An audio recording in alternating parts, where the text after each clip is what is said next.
வணக்கம். Welcome to கதை திரட்டு audio books. இந்த வீடியோவில் நம்ம என்ன கதை கேட்க போகிறோம்னா, நீலவானம் சிறுகதை. நம்ம சேனலை இது வரைக்கும் சப்ஸ்கிரைப் பண்ணாதவங்க சப்ஸ்கிரைப் பண்ணுங்க. பக்கத்தில் இருக்கிற பெல் ஐகானை கிளிக் பண்ணி ஆல்ங்கிற ஆப்ஷனை ப்ரெஸ் பண்ணுங்க. ஸோ தட் நம்ம போடுற கதைகளை உடனுக்குடனே நீங்கள் கேட்கலாம். வாங்க கதைக்குள்ளே போகலாம். இது தனி சுகம்தான். மதுரா தனக்குள் புன்னகைத்துக் கொள்கிறாள். விடுகிற ஒவ்வொரு நாளிலும் இத்தனை அழகும் இனிமையும் இருக்கிறதா என்ன? இத்தனை வருஷங்களும் இது தெரியாமலே போய்விட்டதே. எப்படி? அவள் ஜன்னல் திரையை விலக்கிவிட்டு தோட்டத்தை பார்த்து கொண்டிருந்தவள் குழந்தையின் செணுங்கல் கேட்டு திரும்பி பார்க்கிறாள். அதே சமயத்தில் கட்டிலில் படுத்திருந்த சூர்யா குழந்தையை தன் போர்வைக்குள் இழுத்து அணைத்துக் கொள்கிறான். நிமிஷமாய் சிணுங்கல் அடங்குகிறது. அது என்னமோ குழந்தை தீபிகா சூர்யாவிடம் ஒட்டி கொண்டு விட்டாள். தகப்பனிடம் மகள் ஒட்டி கொள்வதில் என்ன அதிசயம் என்று கேட்கலாம். தகப்பனிடம் சரி, தகப்பன் இல்லாத தன் அம்மாவின் கணவனிடம் குழந்தையால் நேசம் பாராட்ட முடியுமோ? தீபிகா பிறந்து 6ஆம் மாதத்திலிருந்தே அவளுக்கு அப்பாவாக அறிமுகப்படுத்தப்பட்டவன் இந்த சூர்யாதான். உண்மையான அப்பா பிரேம் இப்பொழுது நரகத்தில் வசித்து கொண்டிருப்பானாயிருக்கும். இறந்த பின் சொர்க்கம் நரகம் என்று 2 இடங்கள் மேலுலகில் இந்த ஆத்மாக்களுக்காக காத்திருப்பது உண்மையானால் பிரேம் கண்டிப்பாக நரகத்தில் தான் இருப்பான். மதுரா பழைய நினைவுகளை உதறிக்கொண்டு படுக்கையறை கதவை திறந்து சமையல் அறைக்குள் நுழைய, அங்கே அவளுக்கு முன்னாலேயே சூர்யாவின் தந்தை ராகவன் தொளத்த நைட் ட்ரெஸ்ஸுடன் அவர் பாட்டுக்கு சுறுசுறுப்பாய் வேலையில் ஈடுபட்டிருக்கிறார். குட் மார்னிங் மருமகளே. Good morning. நீங்க எதுக்காக சிரமப்படணும்? நான் தான் வந்துட்டேன் இல்ல? ராகவன் கோல்கேட் பர்பஸை விளம்பர கிழவர் மாதிரி சிரிக்கிறார். காஃபி போடுறது ஒரு சிரமமா? இந்த வீட்டுல 25 வருஷமா நான் செய்யற வேலை தானம்மா இது. இத்தனை வருஷமா செஞ்சது வேற. இப்ப மருமகள் வந்ததுக்கு அப்புறமாகவும் செஞ்சீங்கன்னா என்னோட காஃபி பிடிக்கலன்னு அர்த்தம். தப்புமா. முன்னாடி ஏனோ தானோன்னு ஒரு காஃபி கலந்து குடிச்சிட்டு இருந்தவன் இப்பதான் மருமகள் வாயால வெரி குட் வாங்கிடுமேன்னு அக்கறையோட காஃபி கலக்கிறேன். மதுரா சிரிக்க, அவர் தான் கலந்த காஃபியை மதுராவிடம் கொடுத்துவிட்டு தனக்கும் ஒரு கப் காஃபியை எடுத்துக்கொண்டு ஹால் பக்கம் நகருகிறார். வாய, இன்னைக்கு சண்டே தானே, மெதுவா சமைக்கலாம். உட்காந்து நிதானமா காஃபியை ரசிச்சு குடி. அப்புறம் சண்டே ஸ்பெஷலா என்ன சமைக்கலாம்னு யோசிக்கலாம். அவர் வாசற்பக்க கதவில் செருகி இருந்த நியூஸ் பேப்பரை எடுக்கும் போதே கீழ் போர்ஷனிலிருந்து சிவகாமியின் குரல் ஒலிக்கிறது. காப்பியா இது? கழிநீர் தண்ணி மாதிரி. ஏங்க, இத்தனை வருஷ குடித்தனத்துல ஒரு காப்பி போட துப்பில்ல. நான் மாத்திரம் உடம்பு நேரா இருந்தேன்னா உங்களை எல்லாம் ஏவக்கூடியவளானா? ஐயோ கடவுளே, எனக்கு ஏன் 6 குழந்தைகளையும் படைச்சு வியாதியையும் படைச்ச? ராகவன் மதுராவை பார்த்து புன்னகைக்கிறார். இவ இப்படி கேட்கறதுக்கு பதிலா என்னையே ஏன் படைச்சேன்னு கடவுளை கேட்கலாம். இவளுக்கு என்ன வியாதின்னு உனக்கு தெரியுமோ? மதுராவுக்கும் சிரிப்பு வருகிறது. சிவகாமிக்கு உடம்பில் ஒரு வியாதியும் இல்லை. நல்ல சரீரம். அளந்து பார்க்க இன்ச் டேப் போதாது. இவளது கணவன் சிவராமன் ஒல்லியாக ஒட்டடை குச்சி மாதிரி பெரிய கம்பெனி ஒன்றில் நல்ல வேலை. ஆபீஸுக்கு இவரை அழைத்து போக கம்பெனி கார் வரும். இவரது ஃபைல்களை உதவியாளர் ஒருவர் சுமந்து வருவார். ஆனால் வீட்டில் சகலமும் அவர்தான். சமையலுக்கு ஆள் வைத்து கொள்ள சிவகாமிக்கு பிடிக்காது. நான் பாட்டுக்கு பிடி மாத்திரையை போட்டு தண்ணியை குடிச்சிட்டு மத்தியான நேரத்துல சித்த கண்ணு அசுருவேன். ராத்திரியில தான் தூக்க மாத்திரை போட்டாலும் தூக்கம் வரமாட்டேங்குதே. அத்தனை அசதியும் சேர்ந்து நான் பகல்ல கண்ணை மூடுற சமயம் பார்த்து சமையல்காரி போற போக்குல என் கழுத்தையும் முறிச்சு போட்டுட்டு உடம்புல இருக்கிற 5-6 நகையையும் உருவிட்டு போயிட்டான்னா? வேண்டாம் சாமி. ஒரு ரசஞ்சாதம் முடியற அன்னைக்கு செய்யறதுல எனக்கு ஒன்றும் வஞ்சனை இல்லை. முடியாத அன்னைக்கு ஏதோ உப்பு காரத்தை கூடவோ குறைச்சலோ போட்டு அவரே சமைச்சிட்டு போகட்டும். இப்படி சொல்வாளே தவிர குழந்தைகளை குளிக்க வைத்து சமைத்து சாப்பாடு போட்டு பெண்டாட்டிக்கும் எல்லாவற்றையும் டைனிங் டேபிளில் எடுத்து மூடி வைத்துவிட்டு குழந்தைகளுக்கும் தனக்குமாக டிஃபன் டப்பாக்களில் எதையோ திணித்து கொண்டு பெண்டாட்டியின் புடவையை கூட துவைத்து உலர்த்திவிட்டு இவர் ஆபீஸுக்கு கிளம்பும் வரையில் ஏதாவது கட்டளையிட்டு கொண்டே இருப்பாள் சிவகாமி. சாயந்தரம் வரச்சே எனக்கு ஒரு பாட்டில் பி காம்ப்ளெக்ஸ் மாத்திரை வாங்கிட்டு வாங்க. மத்தியானம் முடிஞ்சா ஒரு தடவை காரை அனுப்புங்களேன்.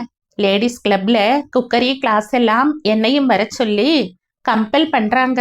எனக்கு தெரியாத குக்கரியா? என்னவோ வரலைன்னா நாளைக்கு என்ன ராங்கிக்காரின்னு வாய் கூசாம பேசுவாங்க. மார்க்கெட் வழியா வந்தா காய்கறிய பார்த்து வாங்குங்க. நேத்து வாங்கின முட்டைக்கோசே இன்னும் மீதி இருக்கு. என்ன இருக்கோ இல்லையோ, பெரிய ஆபீசர் பெண்டாட்டிங்கிற பேரு தான் இருக்கு. இங்க வந்து பார்த்தா தான் என்னோட நிலைமை தெரியும். தினமும் பிராட்வேல ஆரம்பிச்சு லஸ் வழியா மாட வீதி வழியா தானே வர்றீங்க. தினமும் உங்களுக்கு வெத்தலை பாக்கு புகையிலை வாங்கிக்க மறக்கிறீங்களா? தேங்காய் துவையலுக்கு தேங்காய் இல்லைன்னு ஞாபகம் வச்சுக்க தெரியறதா? கட்டின பெண்டாட்டிக்கு ஒரு முழம் பூ வாங்கிட்டு வர தெரியறதா? 6 பிள்ளை பெத்துட்டேன்னு இல்ல, வியாதிக்காரி வேற. நான் அழுத்துட்டேன் அவருக்கு. எனக்கு தெரியுங்கிறேன். ஏன் தலை எழுத்து. கடைசி மட்டும் சுகப்படாத ஜென்மமாவே போயிட்டேன். உள்ள என்ன பண்றீங்க? ரசமா? தினமும் புளிய கரைச்சு கொட்டி ஒரு மிளகு ரசம் வைக்கத்தானே உங்களுக்கு தெரியும். 4 தக்காளிய நறுக்கி போட்டு ஒரு கரண்டி பருப்பு வேக விட்டு தக்காளி ரசமா பண்ணுங்க.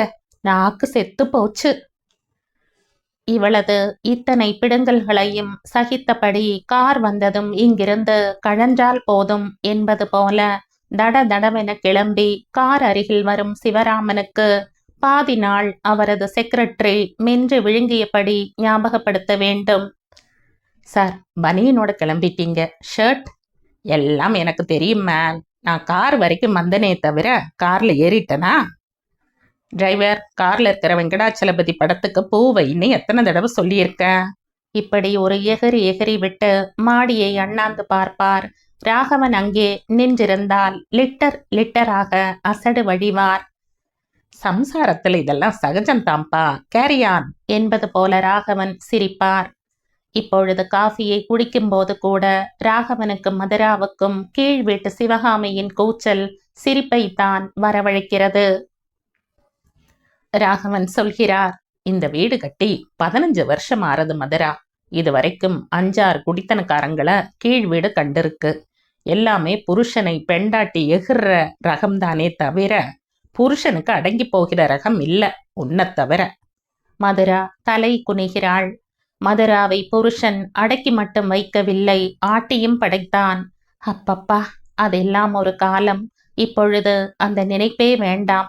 மதுரா அவற்றை மறக்க முடியாமல் திண்டாடுவது அவளது முகத்திலேயே தெரிய ராகவன் இதை புரிந்து கொண்டவராய் பேச்சை வேறு திசையில் திருப்ப முயற்சிக்கிறார். நேத்து நம்ம தீபிகாவையும் சூர்யாவையும் ஒரு ஸ்கெட்ச் எடுத்திருக்க, ஒரு ஆயில் பெயிண்டிங்கா பண்ணலாம்னு இருக்கேன். ராகவன் எழுந்து போய் முதல் நாள் தான் வரைந்த பென்சில் ஓவியத்தை மருமகளுக்கு காண்பிக்கிறார். வர்ணம் கூட தேவையில்லை, பென்சில் ஸ்கெட்சே அற்புதமாக இருக்கிறது.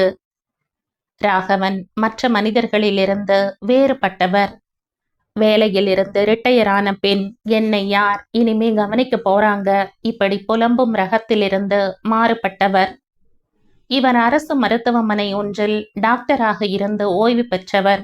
தனியாக நர்சிங் ஹோம் எதுவும் வைக்கவில்லை. அப்பா காலத்து சொத்து 7 தலைமுறைக்கு இருக்கிறது. மருத்துவமனை எதுவும் வைக்கவில்லை என்றாலும் இவரை தேடி வந்து இவர் கையால் வைத்தியம் செய்து கொண்டால் தான் ஆயிற்று என்று பிடிவாதம் பிடிக்கும் நோயாளிகள் நிறைய பேர் இருக்கிறார்கள். அதற்கென்ன, பணக்கார நோயாளியாக இருந்தால் சிரித்தபடி இப்படி சொல்வார், என்ன சார் ஃபீஸா? கொடுமேன், உமக்கு 100 ரூபாய் எல்லாம் ஒத்த ரூபா மாதிரி. இன்கம் டாக்ஸ்காரனுக்கு கொடுக்கறத எனக்குத்தான் கொடுமேன். இப்படி கேட்டு வாங்கி ஒரு டப்பாவில் போட்டு வைப்பார்.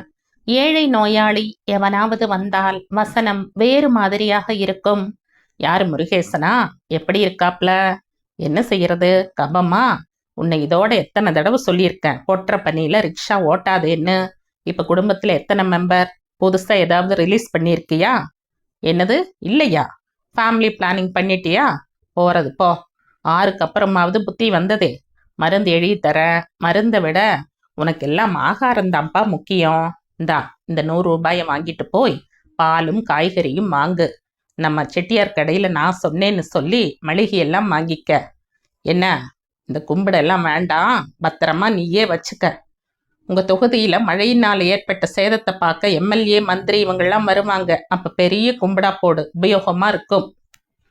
இந்த ராகவனுக்கு சகல கலைகளும் அத்துப்படி. சங்கீத ரசிகர். உடம்பு சரியில்லை என்று வரும் வித்வான்களிடம் சங்கீதத்தை பற்றி பேசி பேசியே உடம்பை குணப்படுத்தி விடுவார். யோ, காதல் கோட்டைன்னு ஒரு படம் வந்திருக்க, போய் பார்த்தேளா? 1950க்கு அப்புறம் நான் சினிமாவுக்கே போறதில்லைன்னு ஒரு வைராக்கியம் வச்சிட்டு இருந்தேன் டாக்டர். என்னையா வைராக்கியம் இது? அசட்டு வைராக்கியம். இதனால வாழ்க்கையில எவ்வளவு நல்ல விஷயங்களை மிஸ் பண்றேன் தெரியுமா? போய் பார்த்துட்டு வாரும். மருந்து? எதுக்குயா மருந்து? முதுகு பிடிப்புக்குத்தானே. ஜபம் பண்றேன், சஹஸ்ரநாமம் சொல்றேன்னு ஒரே இடத்துல உட்கார்ந்துருந்தா எல்லா பிடிப்பும் தான் வரும். விஷ்ணு சகஸ்ரநாமத்தை நாபியிலிருந்து சொல்லிண்டே வீட்டு தோட்டத்துக்கு 20 வாளி தண்ணி கிணத்துல இருந்து இழுத்து கொட்டும். உங்க சம்சாரத்துக்கிட்ட சொல்லி நித்தியமல்லி இருவாட்சியோட சைட்ல 4 கீரை விதையையும் தெளிச்சு வைக்க சொல்லும். உடம்புக்கு நல்லது. சரி, ஃபீஸ்? அது யாருக்கு வேணும்? ஆமா, உம்மகிட்ட உன்னிகிருஷ்ணனோட கேசட்லாம் இருக்குன்னு உங்க மச்சினர் சொன்னாரே, அதையெல்லாம் இங்க கொஞ்சம் கொடுத்து அனுப்புறது. நானும் கேட்டு சந்தோஷப்படுவேனோ இல்லையோ. அநியாயத்துக்கு ஓரவஞ்சனையா உமக்கு? வந்தவர் எழுந்து போகும்போது நிமிர்ந்து நடப்பார். மூச்சு பிடிப்பு எங்கே என்று மறுபடியும் இவரை இழுத்து வைத்து கேட்டால் அவருக்கே சொல்ல தெரியாது. தலையை சொறிவார். ஒரு பிரபல நடிகையுடைய அம்மா இவரிடம் வைத்தியத்துக்கு வந்திருந்தாள். வலது கண்ணும் தலையும் சொல்லி வச்சாப்புல வலிக்கிறது. இருக்கலாம், ரெண்டும் பக்கத்துல பக்கத்துல தானே இருக்கு, சொல்லி வச்சுருக்கலாம். வேற என்ன பண்றது? வலது கண்ணு மட்டும் கூசுறது. டாக்டர் பத்ரிநாத்துக்கு லெட்டர் தரீங்களா? இல்ல அகர்வாலா? எனக்கு என்ன பயம்னா, இப்படி விடாம தலைய வலிக்கிறதுனால ஒருவேளை பிரெயின்ல டியூமர். எதனால கேட்குறேன்னா, நடிகை ஸ்ரீதேவியோட அம்மாவுக்கு இப்படித்தானே ஆரம்பிச்சு. ஸ்ரீதேவியோட அம்மாவுக்கு பிரெயின்ல டியூமர்னா உடனே உங்களுக்கும் வந்தாகணுமா? மேடம், அதெல்லாம் பிரெயின் இருக்கிறவாளுக்கு தானே கவலை. நீங்க கவலையே படாதீங்கம்மா. மிஸ் கல்பனா தேவியினே கூப்பிடலாம் நீங்க. ஓகே மிஸ் கல்பனா தேவி. பொண்ணுக்கு இப்ப மார்க்கெட் ஓஹோன்னு இருக்கு போல. ஆமா, வேற எவளுக்கு நடிக்க தெரியறது? 98 நவம்பர் வரைக்கும் அப்படி இப்படி நகர்த்த முடியாதுன்னே. தெரியுதே, உங்க மூக்குத்தியோட சைஸ்ல இருந்தே தெரியுதே. போன தடவை சின்னதா ஒரு ஒத்தக்கல்லில் போட்டிருந்தீங்க. மிஸ் கல்பனா தேவிக்கே முகம் குங்குமமாய் சிவந்து விட்டது. ஐயோ, உங்களுக்கு தான் எத்தனை ஞாபக சக்தி டாக்டர். இது இப்பதான் 2 மாசம் முந்தி வாங்கினது. ப்ளூ ஜாகரா? ஆமாங்க. எங்க பாபாலால்ல வாங்கிட்டீங்களா? அட, எப்படி கண்டுபிடிச்சீங்க? வேறங்க இத்தனை ஜொலிப்ப பார்க்க முடியும்? உங்க கண்ணையே கூச வைக்குது. கண்ணு கூசுறதால கண்ணுல இருந்து தண்ணி வந்துட்டே இருக்கு. கண்ணு வலிச்சுட்டே இருந்தா தலை வலிக்காம இருக்குமா? தலைவலியும் கண் வலியும் எத்தனை நாளா இருக்கு? இப்பதான் 2 மாசமா. பாத்தீங்களா, பொண்ணோட செல்வாக்க இத்தனாம் பெரிய மூக்குத்தியில தான் காமிக்கணுமா? முதல்ல அதை கழட்டி வச்சுட்டு சின்ன சைஸ்ல ஒரு மூக்குத்திய போட்டு பாருங்க. அதுக்கப்புறமாவும் தலைய கண்ணை வலிச்சதுன்னா ஐ ஹாஸ்பிட்டலுக்கு போகலாம். ராகவனின் சாமர்த்தியத்துக்கு இத்தனை உதாரணங்கள் கூட வேண்டாம். சிரிக்கவே தெரியாத கீழ் வீட்டு சிவகாமியை கூட அவர் ஒரு வினாடியில் சிரிக்க வைத்து விடுவார் என்பது ஒன்று போதும். அவராலேயே சமாளிக்க முடியாத ஒரு மனிதன் இருந்தான் என்றால், அவராலேயே திருத்த முடியாத ஒரு மிருகம் இருந்தான் என்றால் அது பிரேம்தான். இன்றளவும் ராகவனுக்கும் பசுமையாக நினைவிருக்கிறது. 6 வருடங்களுக்கு முன் இதே ராகவனின் வீட்டு கீழ் போர்ஷனுக்கு புதுமண தம்பதியாய் குடி வந்தவர்கள்தான் மதுராவும் பிரேமும். பிரேம் கூட அவனது அம்மாவும் தம்பியும். அப்பொழுது சூர்யா ஊரில் இல்லை. ஆரம்பத்தில் புதுசாய் கல்யாணமாகி வந்த மருமகளுக்கு துணையாய் 4 காரியங்களை பாங்காய் பதவிசாய் செய்வதற்கு சொல்லித் தருவதற்குத்தான் பிரேமின் தாய் மங்களமும் அண்ணன் வீட்டில் இருந்தபடியே வேலை தேடிக் கொள்வதற்காகத்தான் தம்பி கௌதமும் வந்திருப்பதாக நினைத்தார் ராகவன்.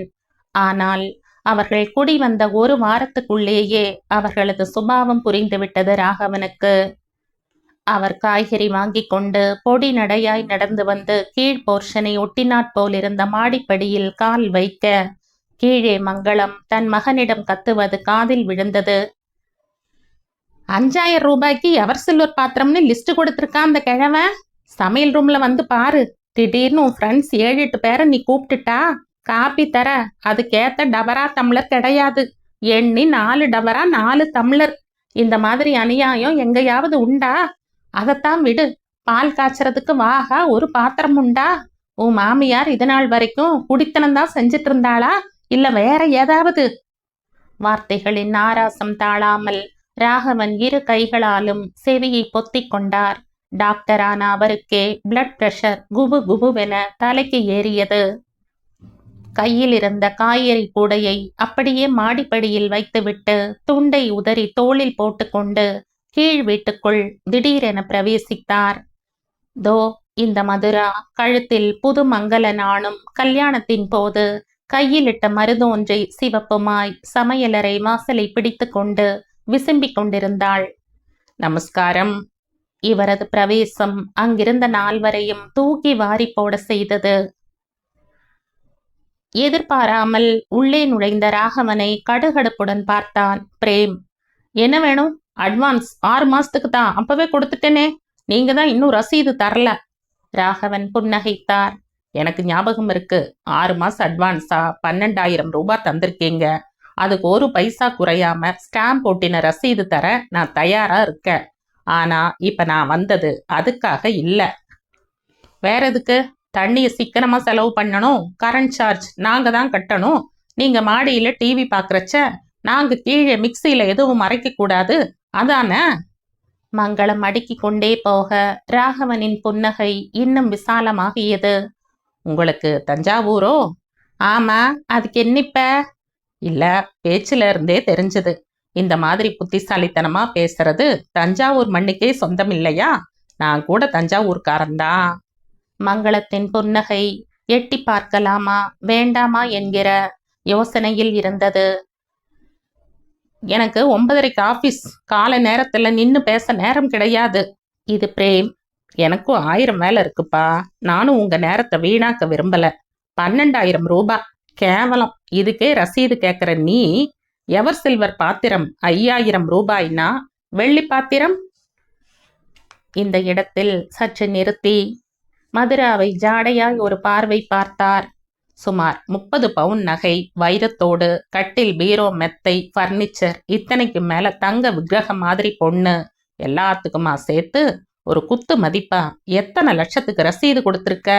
உங்க மாமனார், சாரி உங்க அம்மா சொல்ற மாதிரி சொல்லணும்னா அந்த கிழவனுக்கு. வாட்? கௌதம் நெற்றி நரம்பு புடைக்க முன்னால் வந்தான். இதற்குள் பிரேம் அவனை பிடித்து பின்னுக்கு தள்ளிவிட்டு சொன்னான். இதெல்லாம் உங்களுக்கு சம்மந்தம் இல்லாத விஷயம்.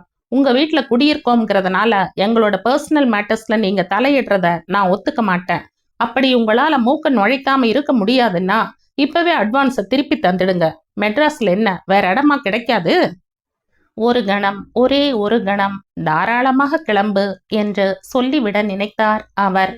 பயத்தில் மருண்ட விழிகளுடன் கதவோரத்தில் நின்ற மதுராவின் முகம் அவரை என்னவோ செய்தது. இவள் இங்கிருந்து கிளம்பினால் இத்தனை வசதியாக இல்லாவிட்டாலும் ஓரளவுக்கு வசதியுடன் கூடிய வீடு கிடைக்காமல் போகாது. ஆனால் இந்த பெண்ணை எப்படியெல்லாம் கொடுமை செய்வார்களோ? அவர் மங்களத்தை நிமிர்ந்து பார்த்தார். அட்வான்ஸ் திருப்பி கொடுக்கிற பழக்கம் எனக்கு இல்ல. 2,000 ரூபாய்க்கு 50 பேர் உட்கார்ந்து சாப்பிடும்படியான ஹால், பூஜை ரூம், அட்டாச் பாத்ரூம், ஏர் கண்டிஷனோட 3 பெட்ரூம் எங்கேயாவது கிடைக்கிறதான்னு பாருங்க. அதுக்கு என்ன, கிடைக்கிற இடத்துல முடங்கிக்கிறது. ஆஹா, உங்க இஷ்டம். கடைசியா ஒண்ணு, மறுபடியும் உங்க குடும்ப விஷயத்துல தலையிடுறதுக்காக மன்னிச்சுக்கணும். 4 டபரா டம்ளர் போதலைங்கிறதுக்காக பெண்ணை பெத்தவன அத்தனை அசிங்கமா பேசி இருக்க வேண்டாமா? எதுக்கு சொல்றேன்னா, நாமெல்லாம் தஞ்சாவூர்காரங்க.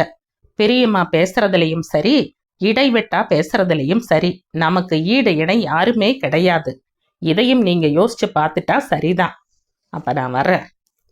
ஒரு கும்பிடு போட்டுவிட்டு கிளம்பியவர் அன்று மாலையே ஒரு மரப்பெட்டியை கொண்டு வந்து இறக்கினார். மங்களத்தை பார்த்து புன்னகைத்தார். இதுல என் ஒய்ஃப் காலத்துல இருந்து ஆசை ஆசையா சேர்த்த எவர் சில்வர் பாத்திரம் எல்லாம் நிறைய இருக்கு.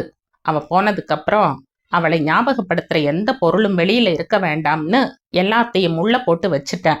என் மருமக வந்தா கொடுக்கலாம்னு இருந்தேன். இப்ப என்ன, யாருக்காவது உபயோகப்பட்டா சரிதான். திறந்து பாருங்க, கிட்டத்தட்ட 1 டஜன் டபரா டம்ளராவது இருக்கும். ஒவ்வொரு டம்ளரும் கணிசமா 1 லிட்டர் காஃபியாவது பிடிக்கும். அதனாலதான் இவளை எல்லாம் விட்டு வச்சா பூலோகம் தாங்காதுன்னு கடவுளா பார்த்து அழைச்சிட்டு போயிட்டார். போருமா பாருங்க, இன்னும் ஏதாவது வேணும்னா கூச்சப்படாம சொல்லுங்க. எங்க உங்க மருமக? இட்லிக்கு அரைக்கிறா. கிரைண்டர் ரிப்பேர் ஆக்கும். என் பசங்களுக்கு கல்லுரல்ல அரைச்சாதான் பிடிக்கும். அதுவும் சரிதான், அவங்க மனசுக்கு ஏத்த மாதிரி தானே இதெல்லாமும். கல் மனசுக்காரங்களுக்கு கல்லுரல் பிடிக்கிறது தானே நியாயம். என்னது? ஒண்ணுமில்லம்மா, நான் ஏதோ எனக்குள்ள சொல்லிட்டேன். உங்க மருமகளை ஒரு நிமிஷம் கூப்பிடுங்க. எதுக்கு? நல்லா இருக்கேம்மா, இதெல்லாம் அவளுக்கு சீர் போதலேன்னு நீங்க சொன்னதுனால தான் கொண்டு வந்து கொடுத்துருக்கேன். மறுகணம் அழுத்தப்படி குரல் கொடுத்தாள். இந்தாடி இங்க வா. பேர் ஒன்றும் கிடையாதா? பேருக்கு என்ன குறைச்சல், மதுரான்னு பேரு. இவ்வளவு மதுரமான பேரை வச்சிட்டு இருக்கிறவளையா இந்தாடின்னு கூப்பிடுறீங்க? மதுரான்னு 4 தரம் கூப்பிட்டு தான் பாருங்களேன், சொன்ன நாக்கு தித்திக்கும். ஓஹோ, ஆமாம்மா, மதுரான்னு சொன்ன உடனே எனக்கு மதுரையில் இருக்கிற மீனாட்சி அம்மனும் மதுராபுரி வாசனான கிருஷ்ணனும் தான் நினைவுக்கு வர்றாங்க. இதற்குள் மதுரா ஈரக்கையை துடைத்தபடி கூடத்துக்கும் சாப்பாட்டு ஹாலுக்கும் இடைப்பட்ட வாசற்படியில் வந்து நிற்கிறாள். இந்தாமா மதுரா, இதையெல்லாம் எடுத்து உள்ள வச்சுக்க. வேண்டாம். ராகவன் நிமிர்ந்து பார்த்தார். அந்த முகத்தில் ஒரு வைராகிய பளபளப்பு. ஏம்மா? என்ன கல்யாணம் செஞ்சு தரதுக்கு முன்னாலேயே எங்களால இவ்வளவுதான் சீர் செய்ய முடியும்னு எங்க அப்பா சொல்லிட்டார். அதுக்கு எங்க மாமியாரும் அவங்க பிள்ளையும் ஒத்துக்கிட்டதுக்கு அப்புறம்தான் இந்த கல்யாணம் நடந்தது. இப்ப திடீர்னு எதுவுமே போராதுன்னு சொன்னா எப்படி? ஒரு ஸ்கூல் ஹெட்மாஸ்டர் தன் மூத்த பொண்ணுக்கு எவ்வளவு செய்ய முடியுமோ அவ்வளவுக்கு மேலேயே செஞ்சாச்சு. அதுக்கு மேல எதிர்பார்த்தா? அதைத்தான் நான் தந்திருக்கேன், எடுத்துக்க. நீங்க யார் சார் எனக்கு தர? மா மதுரா. ஆமா, இதே கேள்வியை சாயந்தரம் ஆபீஸ்ல இருந்து வந்ததும் என் கணவரே கேட்பார். இந்த அளவுக்கு நாசுக்கா கூட கேட்க மாட்டார். காதை துளைக்கிற மாதிரி அசிங்கமாத்தான் கேட்பார். என்ன பேச்சு ரொம்ப நீளுது? மங்களம் மருமகளை அடக்க பார்க்க அவள் அதிசயமாய் மாமியாரின் வார்த்தைகளை மீறிக்கொண்டு பேசுகிறாள். இன்னைக்கு இவங்க பாத்திரம் போதலைன்னு சொன்னதுனால ஒரு பெட்டி நிறைய பாத்திரத்தை கொண்டு வந்து தள்ளிட்டீங்க. நாளைக்கு போட்ட நகை போதலைன்னா, வரதட்சணை பணம் போதலைன்னா கொண்டு வந்து தருவீங்களா? நீங்க கொடுப்பீங்களா இருக்கும். ஆனா நான் வாங்கிக்க மாட்டேன். ஏன்னா எங்க அப்பாவுக்கு தெரிஞ்சா அவமானத்திலேயே தூக்கு போட்டுக்குவார். அதோடு தன் பொண்ணு யாரோ ஒருத்தர்கிட்ட கை நீட்டிட்டாளேன்னு ஏற்பது இகழ்ச்சின்னு எனக்கு சொல்லி தந்தவர். நீங்க எல்லாத்தையும் எடுத்துட்டு போங்க, உங்க அன்புக்கு நன்றி. அவள் மின்னலாய் மறைய அவர் பெட்டியில் இருந்து வெளியே பரத்திய பாத்திரங்களை ஆச்சரியம் கலையாமல் எடுத்து வைக்க, நீங்க வச்சுட்டு போங்க, நான் என் பிள்ளைகிட்ட பேசிக்கிறேன். மங்களம் அத்தனை பாத்திரங்களையும் விட மனசில்லாதவளாக சொல்ல, அவர் அவளை நிமிர்ந்து பார்த்து ரத்தின சுருக்கமாய் சொன்னார், அல்பம். அன்றிரவு இமையோடு இமை கொட்டவில்லை ராகவன். கீழே வெகுநேரம் வரையில் பேச்சு குரல் ஓயவில்லை. ராகவனுடைய படுக்கை அறைக்கு நேர் கீழ் படுக்கை அறைதான் பிரேம் மதுராவின் படுக்கை அறை. வார்த்தைகள் புரியாத வசை மொழிகள். நடுவில் அவன் அடித்தானோ என்னமோ அவள் வீலென அலற ஆரம்பித்து சட்டென அடக்கி கொண்ட சத்தம். ராகவன் தூக்கம் வராமல் புரண்டார். மறுநாள் விடிகாலையிலேயே சூர்யா வந்துவிட்டான். அவன் அப்பாவை விட்டு ஒரு நாள் கூட பிரிந்ததில்லை. ஆனால் என்ன செய்வது?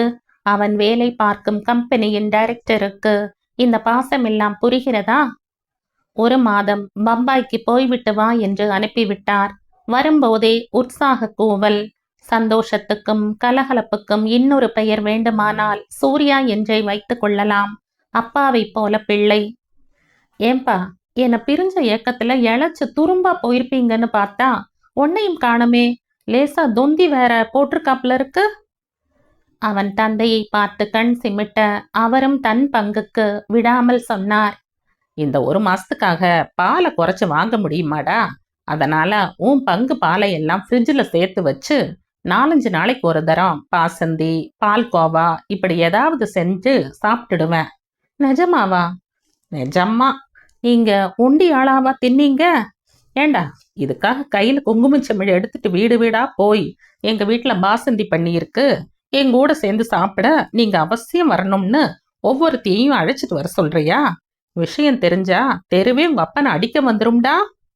அவர் சொல்லிக் கொண்டிருக்கும் போதே கீழ் வீட்டில் மங்களம் கத்தும் குரல் கணீர் என்று, வாச தெளிச்சு கோலம்போட ஒருத்தி இத்தனை நேரம் ஆக்குனா மிச்ச காரியத்தை எல்லாம் எவ பாக்குறது?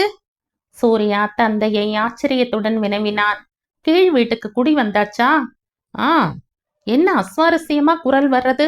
வழக்கம் போல புருஷனை விரட்டுற கேஸா? அப்படி இருந்தா கூட பரவாயில்லடா. புருஷனை பெண்டாட்டி விரட்டுற கேஸ்ல மியூச்சுவல் அண்டர்ஸ்டாண்டிங் இருக்கும். பெண்டாட்டி என்னதான் விரட்டினாலும் இவனும் ஒரு லவ்ல பிரியத்தினால அதை சகிச்சுக்கிறான்னு வச்சுக்கலாம். இங்க அப்படி இல்ல. பின்ன? அவர் முதல் நாள் நடந்ததை சொன்னார்.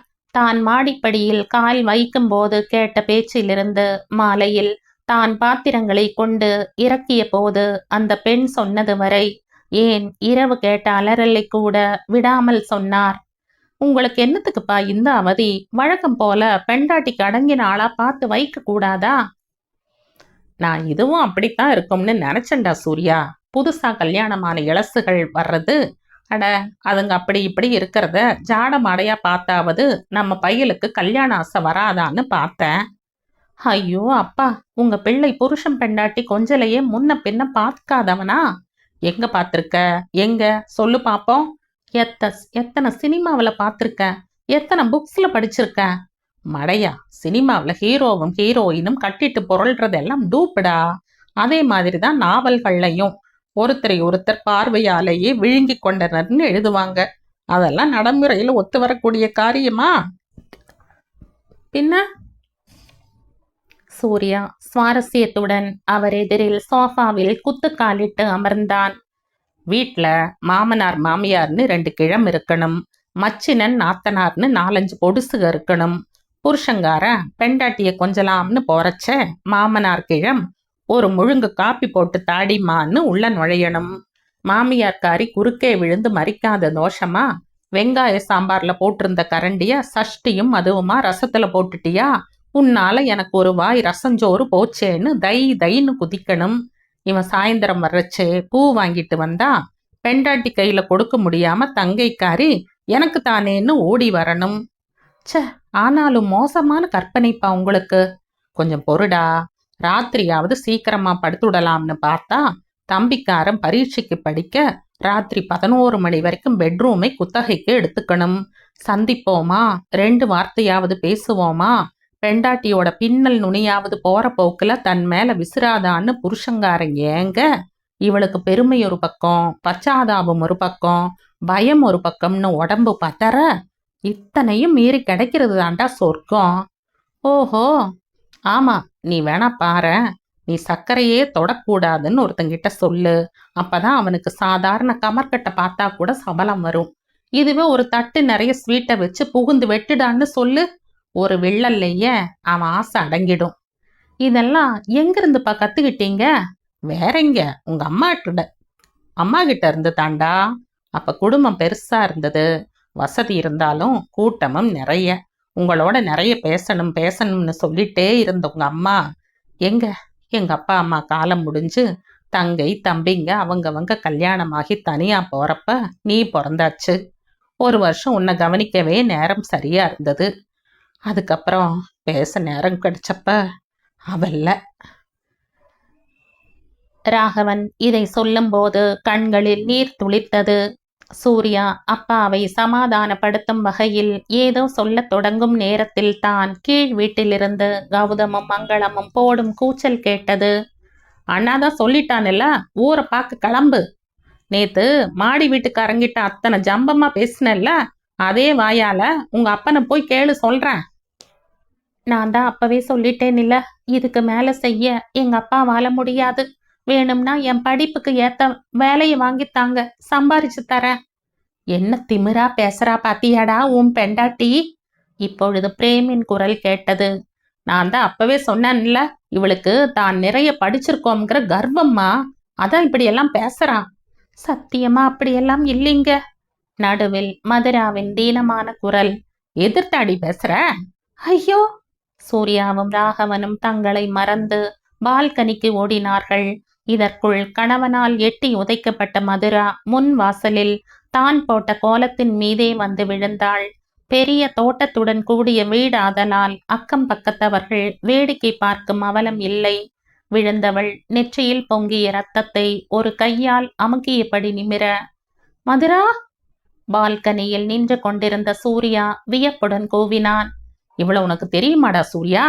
தெரியுமாவது முதல்ல அவ காயத்துக்கு ஏதாவது ஃபர்ஸ்ட் எய்டு செய்யுங்க, சொல்றேன். சூர்யா 4 கால் பாய்ச்சலில் கீழே ஓடினான். அவனுக்கு சற்றும் சளைக்காத வேகத்தோடு ராகவனும் ஓடினார். இவள உனக்கு முன்னாலேயே தெரியுமா? பின்ன ஏண்டா சொல்லவே இல்ல? ராகவன் அவளது நெற்றி காயத்துக்கு கட்டு போட்டு கொண்டே மகனை வினவினார். நான் இதுவரைக்கும் எதையாவது உங்ககிட்ட சொல்லாம மறைச்சிருக்கேனாப்பா? ஒரு தடவை நான் டில்லி அத்தை வீட்டுக்கு போனப்ப என் கூட ஒரு பொண்ணும் அவ தம்பியும் வந்தாங்க.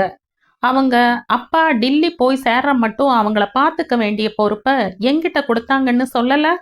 டில்லியில இவ மாமாவோ யாரோ ஸ்டேஷனுக்கு வந்திருந்தார். அவரை பார்த்த உடனே சின்னதா ஒரு தேங்க்ஸை வீசிட்டு போயிட்டா.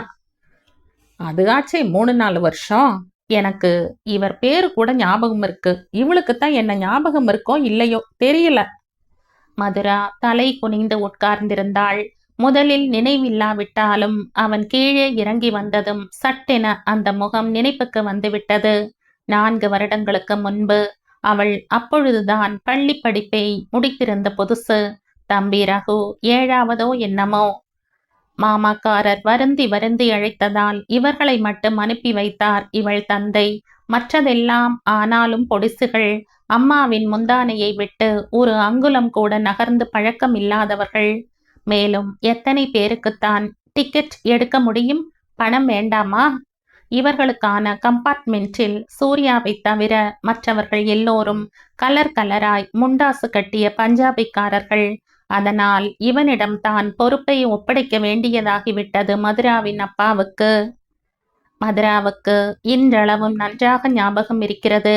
டில்லி வாசம் முடிந்து மதுராவும் ரகுவும் ஊர் திரும்பியதும் இவர்கள் தந்தை கேட்ட முதல் கேள்வி, அந்த பையன் எப்படி?